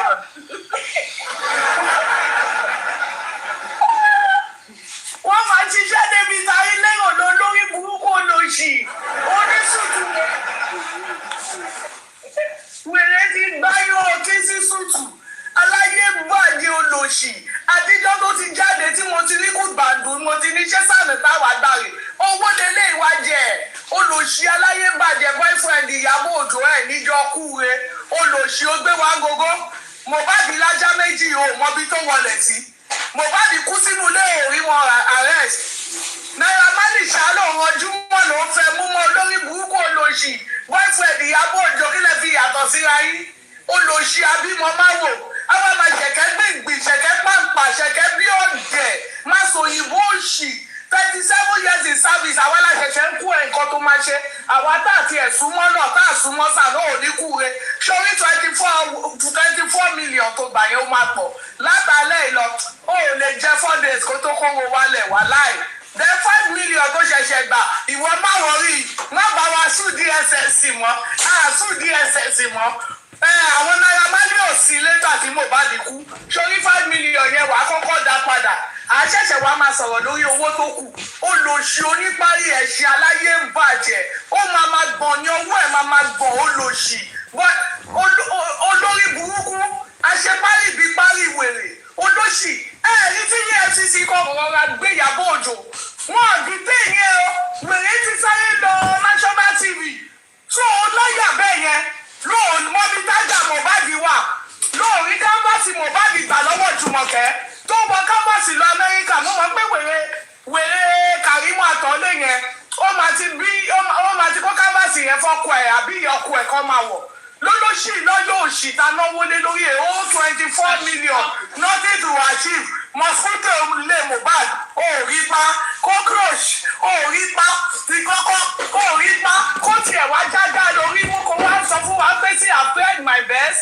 this are Mohbad dog ó rí yẹn ṣe ó rí yàn arrest ó rí yàn fi ṣe stop and search ó rí yàn fi ṣe anything lẹ́yìn súùtù àti bàtò òṣù bá ti jáde court ó láì ìtọ́jú ẹ̀ àwọn akúntùtù ẹ̀ ṣe wọ́n mọ̀ pé máa fi rẹ́kọ̀dù òun àwọn akúntùtù ẹ̀ ṣe tó ló fẹ́ sọ̀rọ̀ ó fẹ́ sọ̀rọ̀ ṣàṣìṣà kò ní jẹ́ gbogbo wọn tó gbà ló máa pa wèrè òun àwọn tó ń bá fà àwọn alágbáwọ́ àwọn náà la nídìí owó wa òun rájá pa.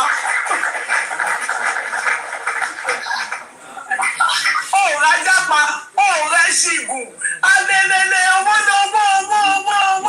arrest Naira Marley o, arrest Samlari olòṣìṣọ́ wà lẹ́gbà tí Mohbad kú ni.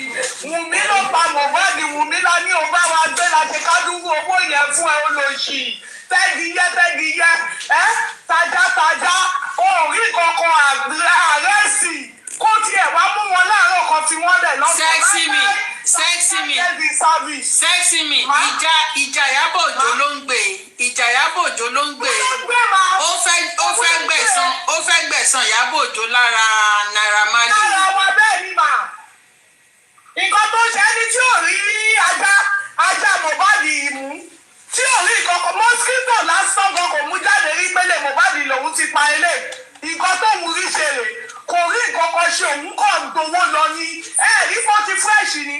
ó dẹ̀ gbé wèrè láti ó dẹ̀ sàn ní búláàtì sìn torí láti ò sì wà fún yín so ní búláàtì sìn wèrè kan ló máa bá po skin beauty tí wèrè ń lò rí pé wèrè yìí ti ń lo cream Wùmí la ní ọ̀rẹ́ ìtàfi kówó fún ẹ òrí wọn àrẹ́sì olóṣì àfi kó gbárùn kí kó gbé yẹn sí sùtù kí sùtù wa máa ṣáná wọlé ṣáná jáde ó máa pọ owó wa èyí tó gbà láti ọlọ́run ṣeun àásù DSS àásù anybody àṣẹ kéèsì mọ́ fún wa ní owó wa 5 million a máa gbà wà wá jà ẹ jẹ́ kí dadi vendor sọ̀rọ̀ ó dọ̀la Fẹ́mi àti wà á fẹ́ kú owó public tó gbà wà á kọ́ gbogbo ẹ̀ ajá òrí mú èkúté òrí mú kókòsì òrí mú. Wùmí gan orí àrẹ́sì olòṣì sáà 39 years tó wéèsì ọ́fíìsì olòṣì abájọ tó jẹ́ pé ká tó wọ́n sí ẹ 2024 gan ti kọjá olórí burúkú ọlọ́run mẹ́ni tó gbé parí ẹ̀ ṣe òṣì tó gbé wá sàárín wa káwá pé tẹ́ni olófò kó tiẹ̀ wá bá wa wá àwọn bẹ́ńdà select lawyer tó wà yẹn kó wá bá wa wá mẹ́rin kó wá wá wọn lọ kóòtù ṣe báyìí níyẹ̀ ẹ̀sán àgbà wọn lọ́ọ̀yà wọ́n tiẹ̀ síríọ̀sì díẹ̀ olórí burúkú olòṣì 39 years in service nothing to achieve olòṣì olè owó nìkan ló fẹ́ máa gbà ó ní kúre Ìyábọ̀ Òjó ò ní kúre ẹ̀yin olòṣì aláyébàjẹ́ wọ́n mọ̀ pé wà á ti máa plan return of Ìyábọ̀ Òjó wọ́n fẹ́ kú lọ́wọ́ wa wà lóò ṣerú ẹ̀ mọ̀ olòṣì oníparí òfò olòṣì awítọ́ wèrè ń bójú iṣẹ́ òríṣe olòṣì aláyébàjẹ́ tàbí bẹ́ńdà fẹ́jọ ẹ bá wa sọ̀rọ̀ sà ó dọ̀la Fẹ́mi àti ẹ. Fẹ́mi Mohbad tó ń gbàgbé sílé Mohbad kó lọ́kó. tẹ́ni tí ò rí mosquito pa. mosquito pa tiẹ̀ wá ní àmì Mohbad house see what I saw there ṣó ṣe rí.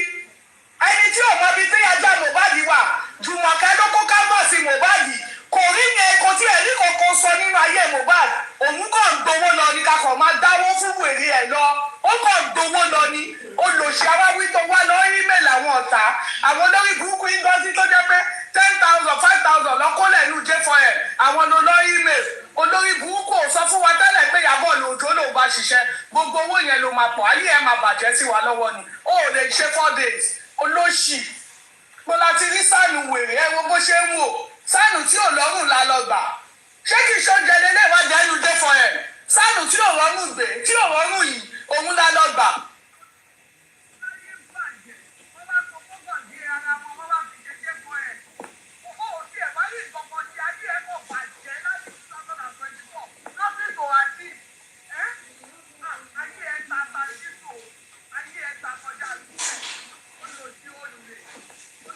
ẹ wo bó ṣe rí orí ládàradà orí játijàti gbogbo owó tí public sọ la máa gbà lòṣì ó lọ ń sùn DSS ṣé Naira Marley wà lẹ́gbà tí Mohbad kú ó fún àwọn ìjọba pé Wùmí ló wà lé Wùmí ló pa Mohbad lòṣì orí ládàradà ó dàbí òkú ayé lòṣì ayé ẹ máa bàjẹ́ sí wa lọ́wọ́ ni wàá pọ́ gbogbo ẹ̀ láṣìláṣì ní òní kúre táwa wá ṣeré bí ni olóṣì ẹdìyẹlé Mohbad DPP ókè DPP ni olóṣù DPP ni o tún ní ọgbẹ́gbẹ́ túnṣu wọn sùn DPP ló ló ń sùn olóṣì ó fi Wùmí lẹ̀ ó fi Wùmí olórí burúkú aláyé bàjẹ́ ọmọ Jùmọ̀kẹ́ olóṣì tó pa Mohbad lẹ̀ òfin lẹ̀ ó fi Ìyábọ̀ Òjó olóṣì aláyé bàjẹ́ aṣẹ́wó tó ṣí gúrùpù tó fi ń pín owó Mohbad ó fi gbogbo wọn lẹ̀ olómú Naira Marley tó wà lábúrò ọ̀dọ́ oníkúre olóṣì lórí burúkú 39 years nothing to achieve sọ́kẹ́sì tó ti wíìrì lò ṣì wọ́n tó lè arrest ajá ló fẹ́ arrest èèyàn ẹ̀rí sùtù ẹ̀rí kọ́là white ẹ̀ tó dàbí abetí ajá olóṣì sálòfò àwa tá à ń ṣe justice gan ọmọọṣẹ́ jù ẹ lọ àwa láṣẹ ẹ máa pè sáànìyẹn ó yẹ kó ṣe báyìí sáànìyẹn ó yẹ ṣó ti compromise ó ò ní kúre olórí burúkú aláyé bàjẹ́ wo gbogbo owó wa la máa gbà kò ní kú tẹ́kọ̀ bọ̀ ọ̀kẹ́ mi ẹ pín sínú J4M yìí ìwọ la máa fi káńsẹ̀ J4M lẹ̀ wá rí nǹkan tá a máa fojú ẹ̀ rí o ò ní gba kéèsì mọ́ láyé ẹ̀ tó máa fi kú ní nǹkan tá a máa fojú ẹ̀ rí ó lò sí ẹ̀rí bó ṣe ń wò dàda ń di bíbọ̀dọ̀ ọ̀dẹ̀ ẹni bẹ́ẹ̀ ń gbà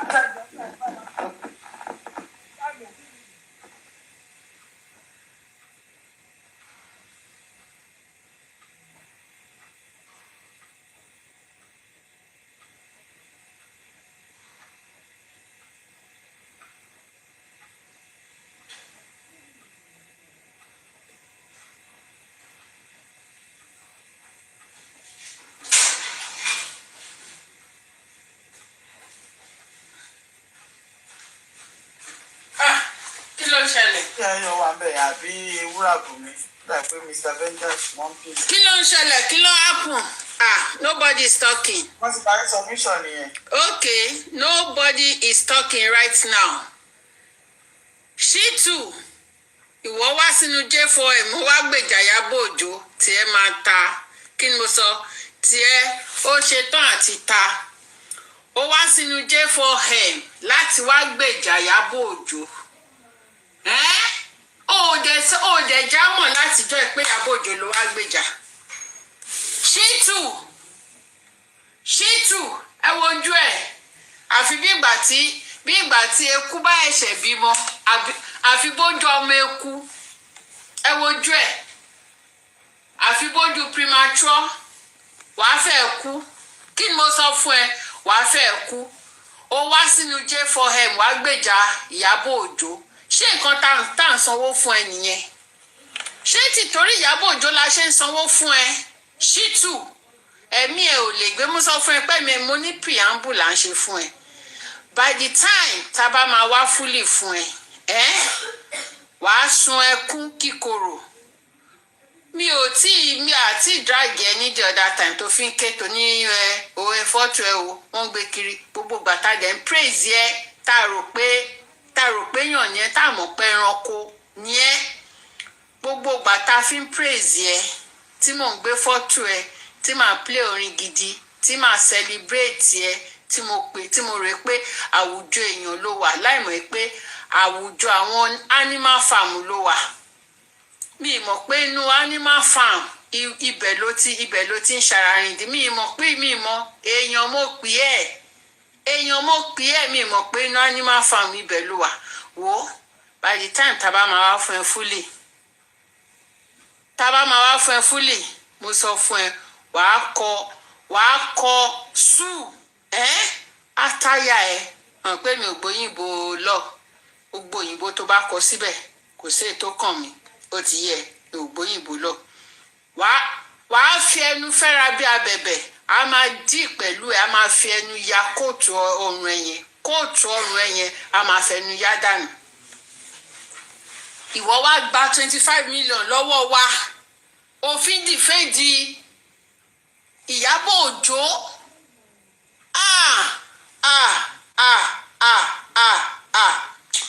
Bàbá yìí àwọn ọmọ ẹ̀gọ́ máa rí ẹ, wọ́n bẹ̀rẹ̀ káànú. Àwọn bébí lọ́ọ̀yà sí ẹ, wọ́n máa fọwọ́ bojú kiri ni. Nìkan màá fi ìgbésí ayé yín màá fi dára tí ò dáa. Bọ̀dá Shitu, màá fi ìgbésí ayé yín màá fi dára tí ò dáa. Ẹ̀ẹ́sù ẹ̀ táyà torí ìkà ní àtìgbà tẹ́ tí gba owó kò sí kankan tẹ́ dáwọ́lé tó yọrí sí rere. Àdáwọ́lé yín nínú justice kò sí kankan tó yọrí sí rere. Ṣé sand dẹ̀ ni yín àbí sand? Ṣé sand lẹ́pẹ́ra yín ni àbí sand? Ẹ lọ bèrè wa lọ́wọ́ Sam Falana. Gbogbo ẹ̀yin sand kí ló tẹ̀ máa dé tẹ̀ máa fi ń ṣe rádaràda báyìí náà? Ẹ ti jẹjẹjẹ bẹ́ẹ̀ náà ni Falana yẹn. Bó ṣe ń gbowó ló ṣe ń dín. Ojoojúmọ́ ló máa ń dín tó máa ń dín mọ́lẹ̀. Ó máa ń dín mọ́lẹ̀ ni. A máa gbowó báyìí pẹ̀lú bó ṣe ló ń gbowó. A máa kúrú mọ́lẹ̀. A máa dín. A máa rá mọ́lẹ̀. Títí yín ti bá yín. Ẹ̀yin tí yín ẹ̀yin gbowó ẹ̀ ń tóbi sí. Ní èjì yín ẹ ò bẹ́ẹ̀ ṣe rí. At your age ẹ lọ ní extra job. Ẹ máa sọ̀rọ̀ ànígbọ́ nǹkan tẹ́ ń sọ. Ẹ wá ń gba owó títà wá, owó onírú. Àwọn tó máa dá 1,000 naira wọ́n máa wà ní owó yẹn. 1,000 naira ó máa wà ń bẹ̀. Ẹ̀yin wá ń gba owó wa. Ẹ wá lọ fi ń defend Ìyábọ̀ Òjó. Ẹ lọ fi ń ja ìjà Ìyábọ̀ Òjó. Ẹ lọ fi ń sùn Naira Marley o. Ẹ lọ fi ń lé Naira Marley káàkiri. Ẹ tún fẹ́ fi titi yín ẹ fẹ́ fi báyé bàbá Mohbad jẹ́ lọ́dọ̀ Naira Marley. Àbí bẹ́ẹ̀ kọ́? Nígbà tẹ́ bá ń sùn Naira Marley, ṣé kínú Naira Marley dùn sí bàbá Mohbad ní àbí báwo? Ta ló rán yín níṣẹ́ iṣẹ́kíṣẹ́ tẹ̀ ń jẹ́? Ta ló rán ẹ níṣẹ́? Shitu YB ta ló rán ẹ níṣẹ́ YB ẹlẹ́ẹ̀ṣerúṣẹ́ yẹn mọ́ ẹlẹ́ẹ̀ṣerúṣẹ́ yẹn mọ́ sẹ̀ wọ́n rán yín níṣẹ́ pé kẹ́ bá wọn jà justice kẹ́ bá ìṣẹ̀ tó yẹ kẹ́ lọ mú àwọn tó wà nílé ẹ̀ ń lé ọmọ tó tẹ́pọ̀ wà lábroad ẹ̀ ń lé káàkiri mò ń bi yín ni ẹ lẹ́ ṣiṣẹ́ jẹ́ ẹ ti ṣiṣẹ́ jẹ́ ẹ ti gbé jombo kí ni mo sọ ẹ gbé jombo ẹ ti sọ àgbàdo mọ́dì o adìyẹ yín ti sọ àgbàdo ẹ ti sọ àgbàdo mọ́dì ẹ lọ bèrè lọ́wọ́ Fálànà ẹ̀yin gan ẹ sùn ẹ táyà Ngozi olórí burúkú Ngozi Adélẹ́yẹ àti ẹ̀ ti rìkọ́ọ̀dù ṣé fóònù ẹ̀ ò ṣáà ti lànà máì tí jẹ́ kí fóònù ẹ̀ lànà o torí odidi ọ̀sẹ̀ yìí wàá máa rìkọ́ọ̀dù ni o odidi ọ̀sẹ̀ yìí you go record you go tire torí a máa gbé ẹ̀mí Ṣítù yìí a máa gbé ẹ̀mí ẹ̀gbóná ẹ̀mí ẹ̀ máa gbọ̀n wàá jò ẹ bá wa wo sáìzì ọrùn ẹ̀yẹn sí ṣe bẹ́ẹ̀ ti rí sáìzì ọrùn ẹ̀yẹn òkè ìjọ tàbá tún ti rí fọ́tò ẹ̀ latest one àá tún check ẹ̀ síra wọn àníwá àjò you go less a máa fọ ẹ wàá funfun a máa gbọ́ ẹ jìgìjìgì báyìí wàá less ó tí mọ̀ kankan Mr. Ishaq lẹ́sà. Going comfy, Ekale. Yes, sir. I want to appreciate you, the panelists, and the commenters, and everyone on the platform.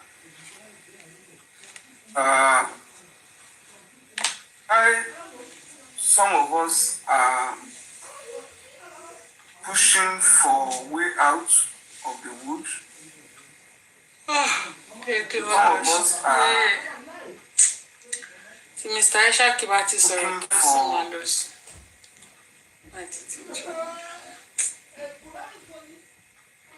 There's way to achieve justice. Some of us are investing the present and the future of our children, and working to make Nigeria a better place for all. Some are busy destroying the nation.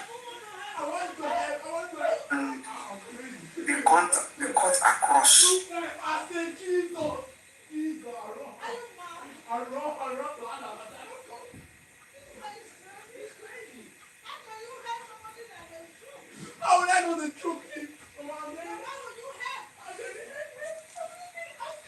Ṣé nẹ́tíwọ̀kì mi ni?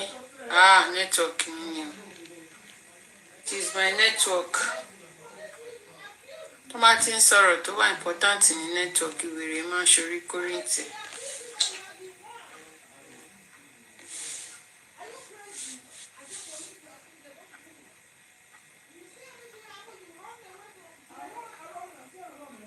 Because they did not give money to Baba, and they have disagreed again, and that is why country is dragging sand.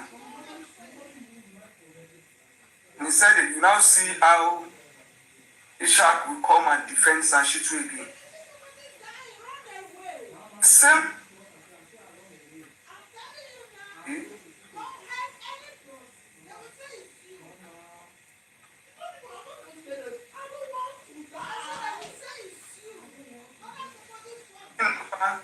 Material to be mocking your me.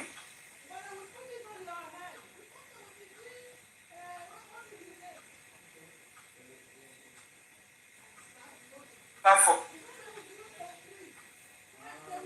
Kí ló ń ṣẹlẹ̀ báyìí?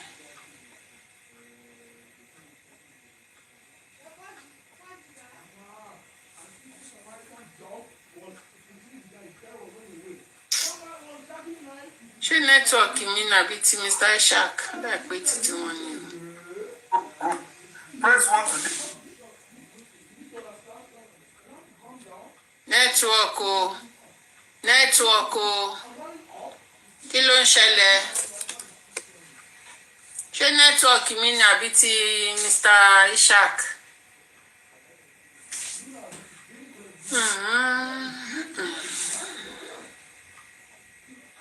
Ọlọ́run ṣàánú wa.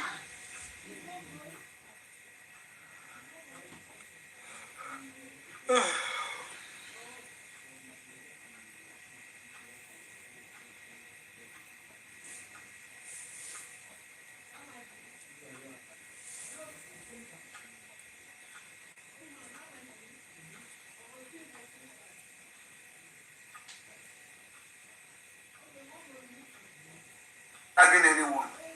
Once you make a position, expect those in charge. It's an advice to Baba. It's also our opinion to the public.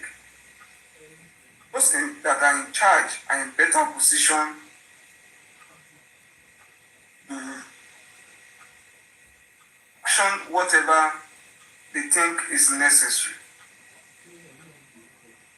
Challenge of today demands that we work together.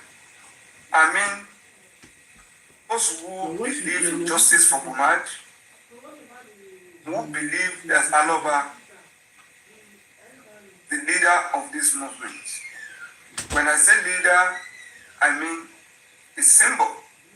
I'm not talking about him carrying on tax of thinking through, making a final step on how we deliver this justice. But his decision is very critical. So it's a challenge today that we should work harder, braver, and better together. All of us that truly believe in this justice. See, it is a choice for all of us to know that in the land, the task must be accomplished. Whether Sanshitu or anyone that will discover that will be a cog in the wheel of our progress, don't shy away from taking our position for or against anyone, including myself. If you review justice for Mohbad today, and you believe that instead of making positive contribution, my stance on justice for Mohbad will be negative, I expect everyone to speak out. The choice is that of healing the land. This is the choice of today. Wound is deep. Healing is not linear. The enemies are still alive.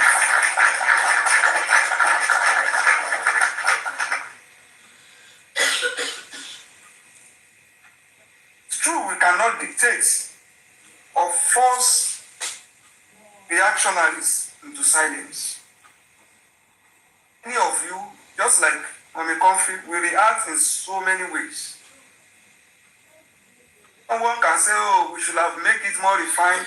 We shouldn't have done attack. It is very difficult for us to dictate or force reactions at this critical time.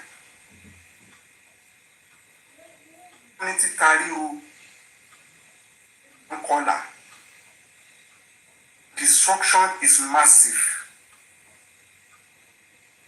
The destroyers are never in a parade flow. It is a time for true seekers of justice to be alive as a soldier for justice. It is a time silence is not good. It is a time silence is complicit. Silence is complicit. This is a time that peace is not considered destination and not a line for us to cross. We should not be at peace with enemies of this nation. No negotiation, no retreat. A slap on our face. People that we so much vest our emotion, trust, and resources on, treating us this way.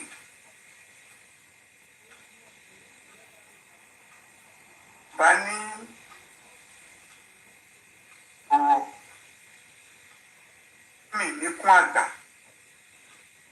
kò ń ṣe táìmì yìí o. It's a time to pray for understanding. It's not a time for any one of us to be silent. Lójú làgbà ń wò, àgbà ò kì í já ẹnu. It's time tágbà máa yá ẹnu.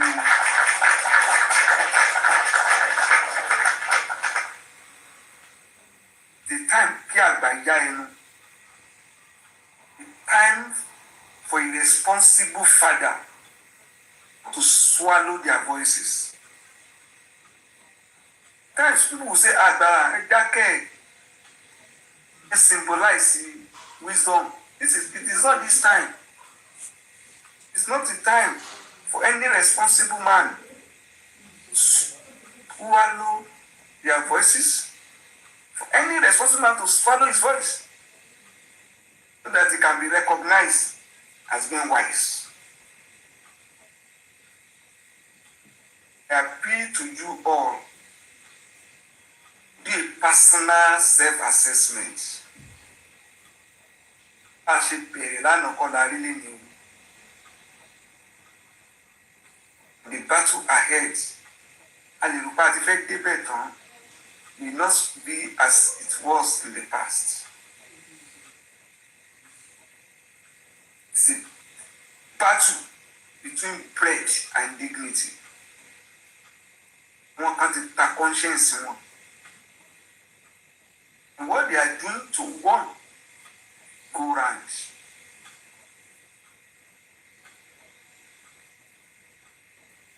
When I said all of us should do self-assessment, I have my reason.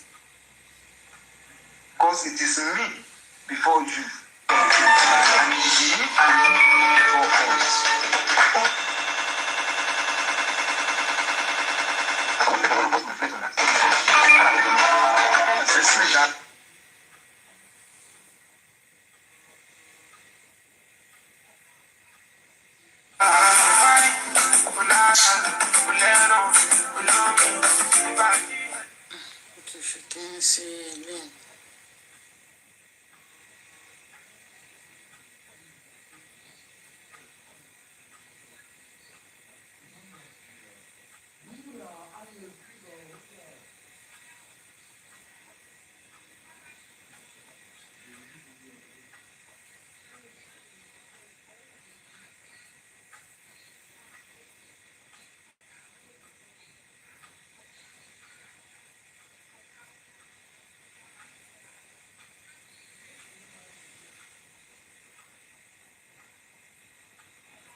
Those who claim to be our rival, that we don't even see, and claim to be fighting for justice,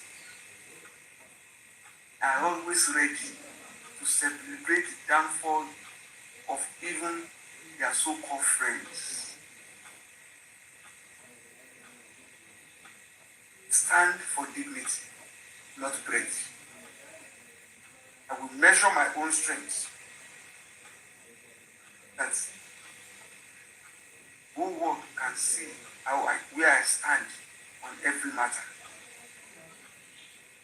Day and tonight, I want to speak into the bone of men, memories of women.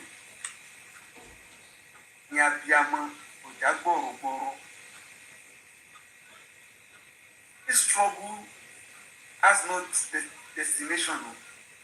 We have to build and build and build.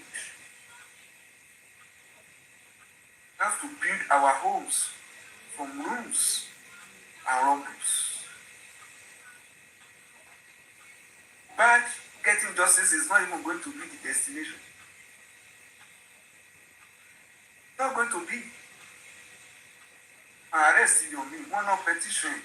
That is just what I hear. My own is that I want to appeal to all of you. Anybody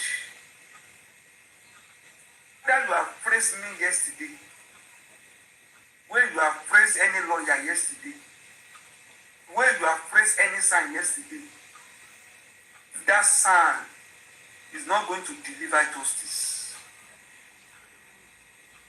That son is not going to take us to the promised land. If you see that son is being compromised, speak up.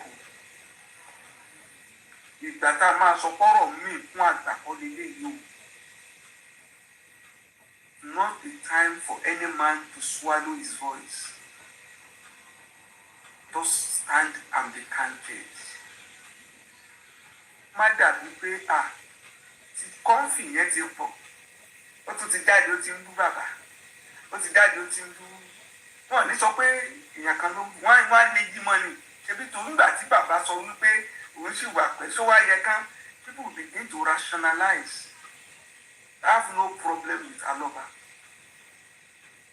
I have no problem with Aloba's decision. You can agree and disagree with us. As we are pressing forward, anybody that stands on our way,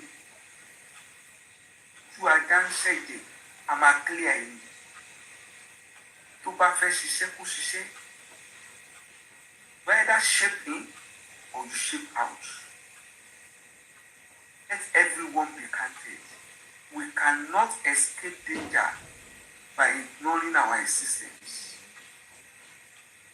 Those we don't powerfully can be turning us around, organizing us around crisis. Don't look power.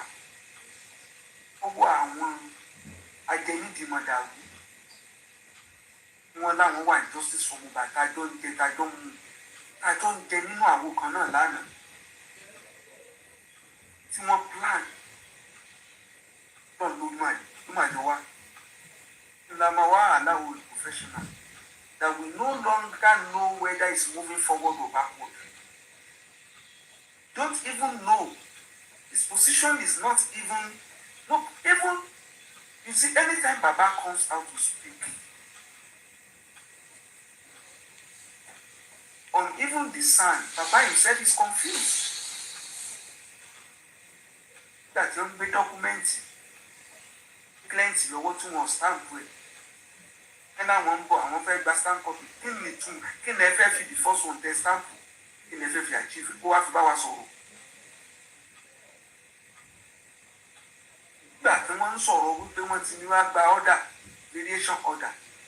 Look at the message the lawyer sent to someone that leak out. Nígbà tó ń sọ̀rọ̀ variation order. Only to enable us to do the DNA. Why is it complete a bill abroad? The message here to send out.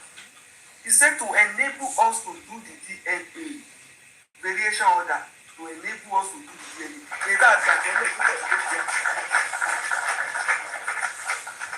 Before variation order, àgbà ṣe bọ́dà DNA náà ni. Kí ló vary bẹ́ẹ̀ la béèrè? Ṣó kàn vary lórí pé kán gba tissue ni from fluid to tissue ni? Àbò vary from tissue and also abroad. Tọ́ba ló fẹ́ ṣe ni. àbáwa náà la fẹ́ ṣe la máa mú bí láti fẹ́ ṣe wá àwọn question tá à ń béèrè láàárín 30 minutes bàbá bá pè lórí aago yẹ kó ti jáde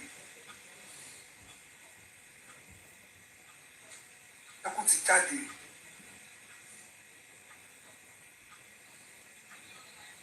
soldiers of justice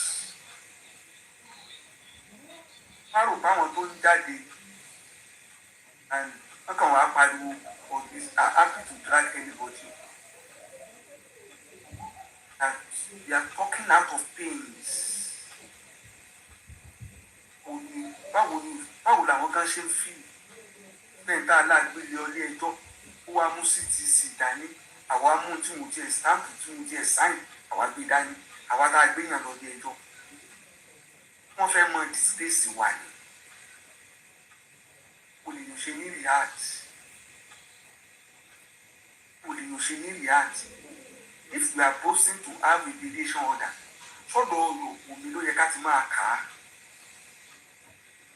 A disgrace olùlọ́ba ó sì máa rìn lọ tí ó mọ ẹ̀mí bàbá yẹn gan òkè ká ló yọ sọ pé bàbá yẹn dúró kò dé everything will be sent to you now.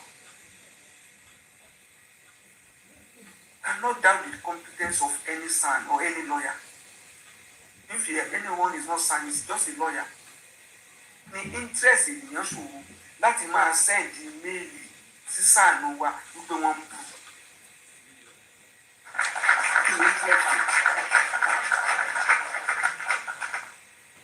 Interest ẹ̀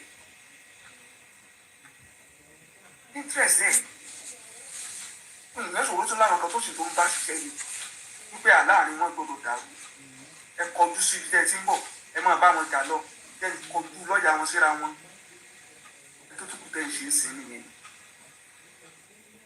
lọ́ọ̀yà wa náà lè gbé wípé kí ni interest ẹ̀ pé rather than now even taking that message that it's like this one is challenging me go higher.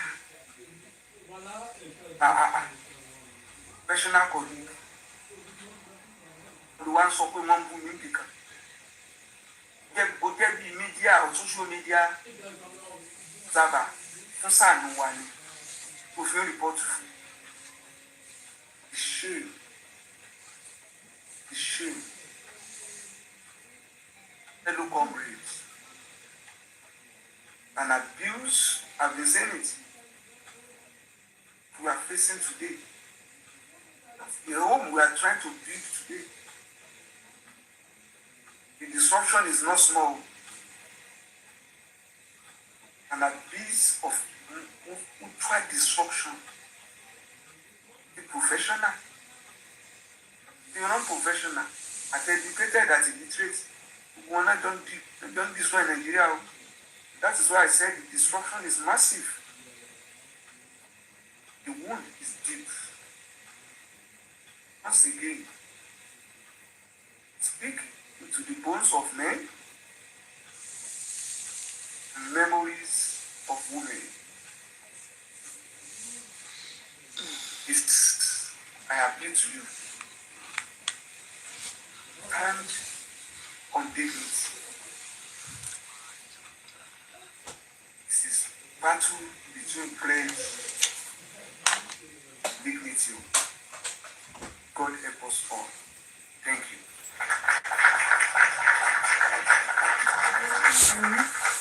Thank you, sir, Mr. Aisha. God bless you, sir. Onagbara. Yeah. Ekale. Yeah, Ekale. Good morning, good afternoon, good evening to all the gladiators and the generals. God will not fail us.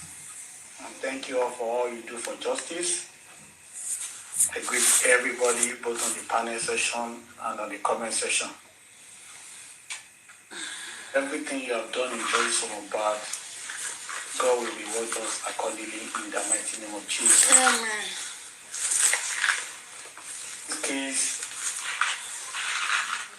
The case that was likened to a football match between two teams. that football match, not only is the referee being bribed or compromised, but the best striker, one of the teams, is also being bribed and compromised never to shoot at goal. Never to shoot at goal post at all.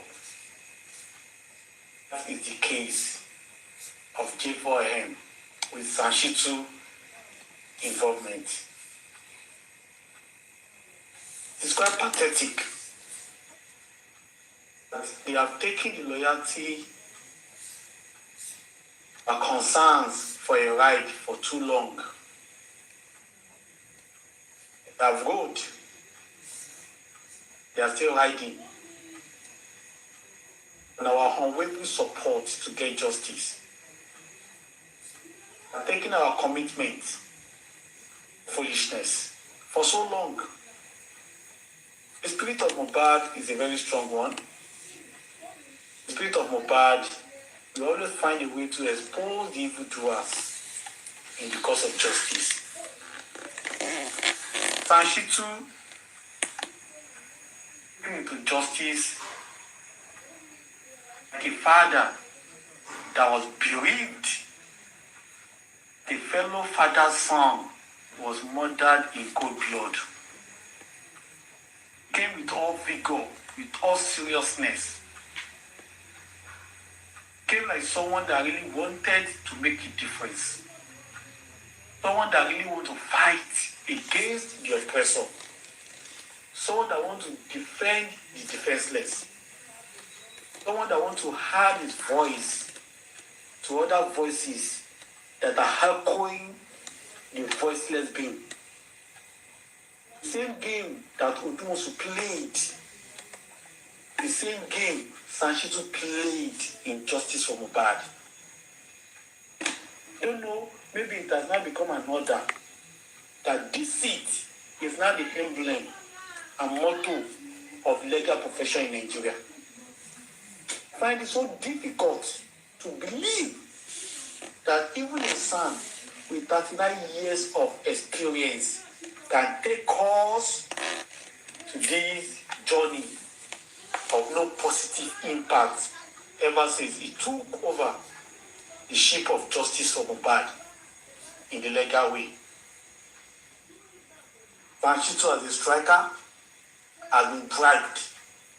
The government of Lagos State as the referee has also compromised defending one of their own.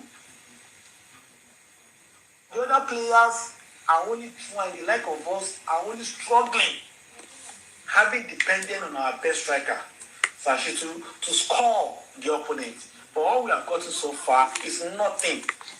Because the best striker, Sanshitu, is working in the interest of the opposition party. Working in the interest of the referee. Working in the interest of those that really want the match to result into a total loss. It's quite pathetic. Since in Nigeria there's no dignity anymore, people don't respect their names, people don't care about what the world say about them.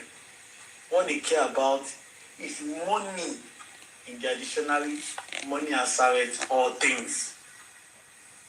I would say the likes of us, we defended Sanshitu ever since he assumed the control power in J4M legally. Because we thought he was here to make a difference. But let us give thanks to the critical thinkers.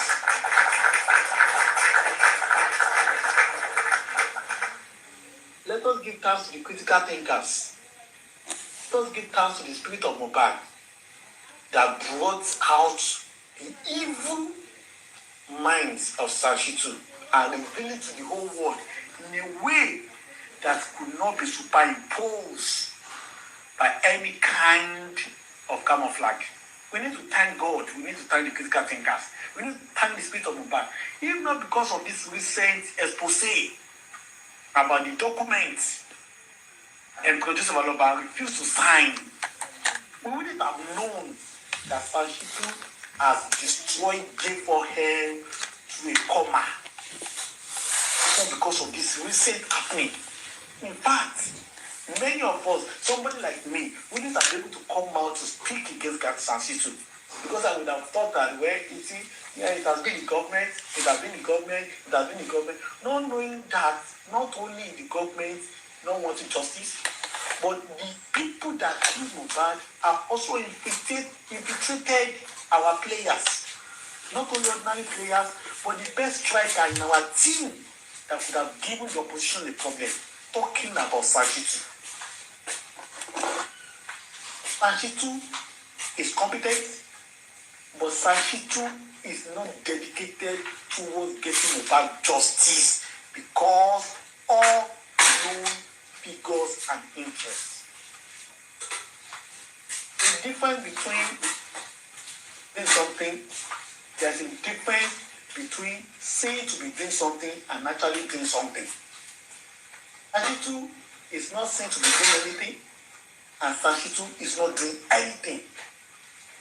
When this short document came out, I said it.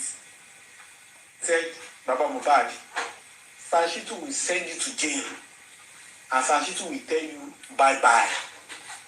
You jump on any available client. When you look at the pathway Sanshitu is taking so far in this case, when you look at his body language, you look at his actions and inaction so far, it is only a fool that will argue it out that Sanshitu is not ready to sell Baba Mohbad for a penny. Sanshitu can be likened to Judas Iscariot in the Bible that sold Jesus Christ with just a peck, just a kiss on his cheek. He sold Jesus Christ away for those that took him away to be crucified. Sanshitu is working for Lagos State government. Sanshitu is working for Missy Banjo. Sanshitu is working for Mr. Said. Sanshitu is working for the government. And the position of the government in this case is so clear with no ambiguity. No justice for Mohbad. This case should be dead and Mohbad should be buried. And Sanshitu, having gained the trust of a producer developer through cunning and manipulative way, is working tirelessly, working continuously, is working unremorsefully to ensure that Mohbad never gets justice. He's also working to make sure that a producer developer is at a disadvantageous hand, and in that case, anything that is offered to him will be taken and forget about justice for Mohbad. Don't know who brought Sanshitu. I don't know why he was brought, but I want to believe that some people that actually brought Sanshitu did so out of sincerity.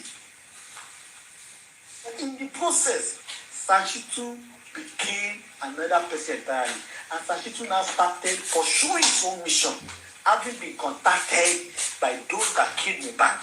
They know he's a striker.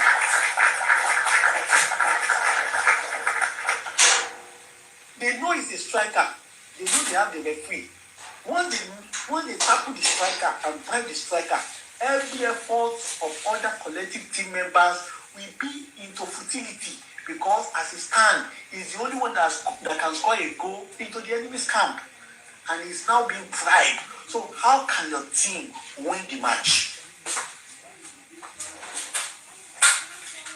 The legal, then when they tackle this useless lawyer, the same way that they tackle Sanshitu, he's chasing shadows, intentionally taking Baba Mohbad for a ride.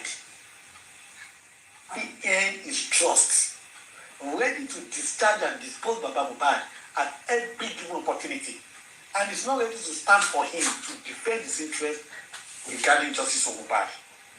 That is the deal. Those that killed Mohbad, those that are defending the ball, the child in question, those that are defending Wummi, they have penetrated every necessary avenue to compromise justice for Mohbad. The same way they go into people's inboxes on social media to offer them some money, the same way they threaten people, the same way they do all sorts of spiritual attack or whatever on people, the same way they have penetrated both the lawyers, the police, the judges, and every avenue through which Mohbad can get justice. But just Avaloba, trusting Sanshitu is like putting your trust in Wummi Adébánjọ. When I hear that the critical thinkers told Sanshitu that they should sue all those in the house, he told them not to do it now, that they should wait. They should wait till after the corona.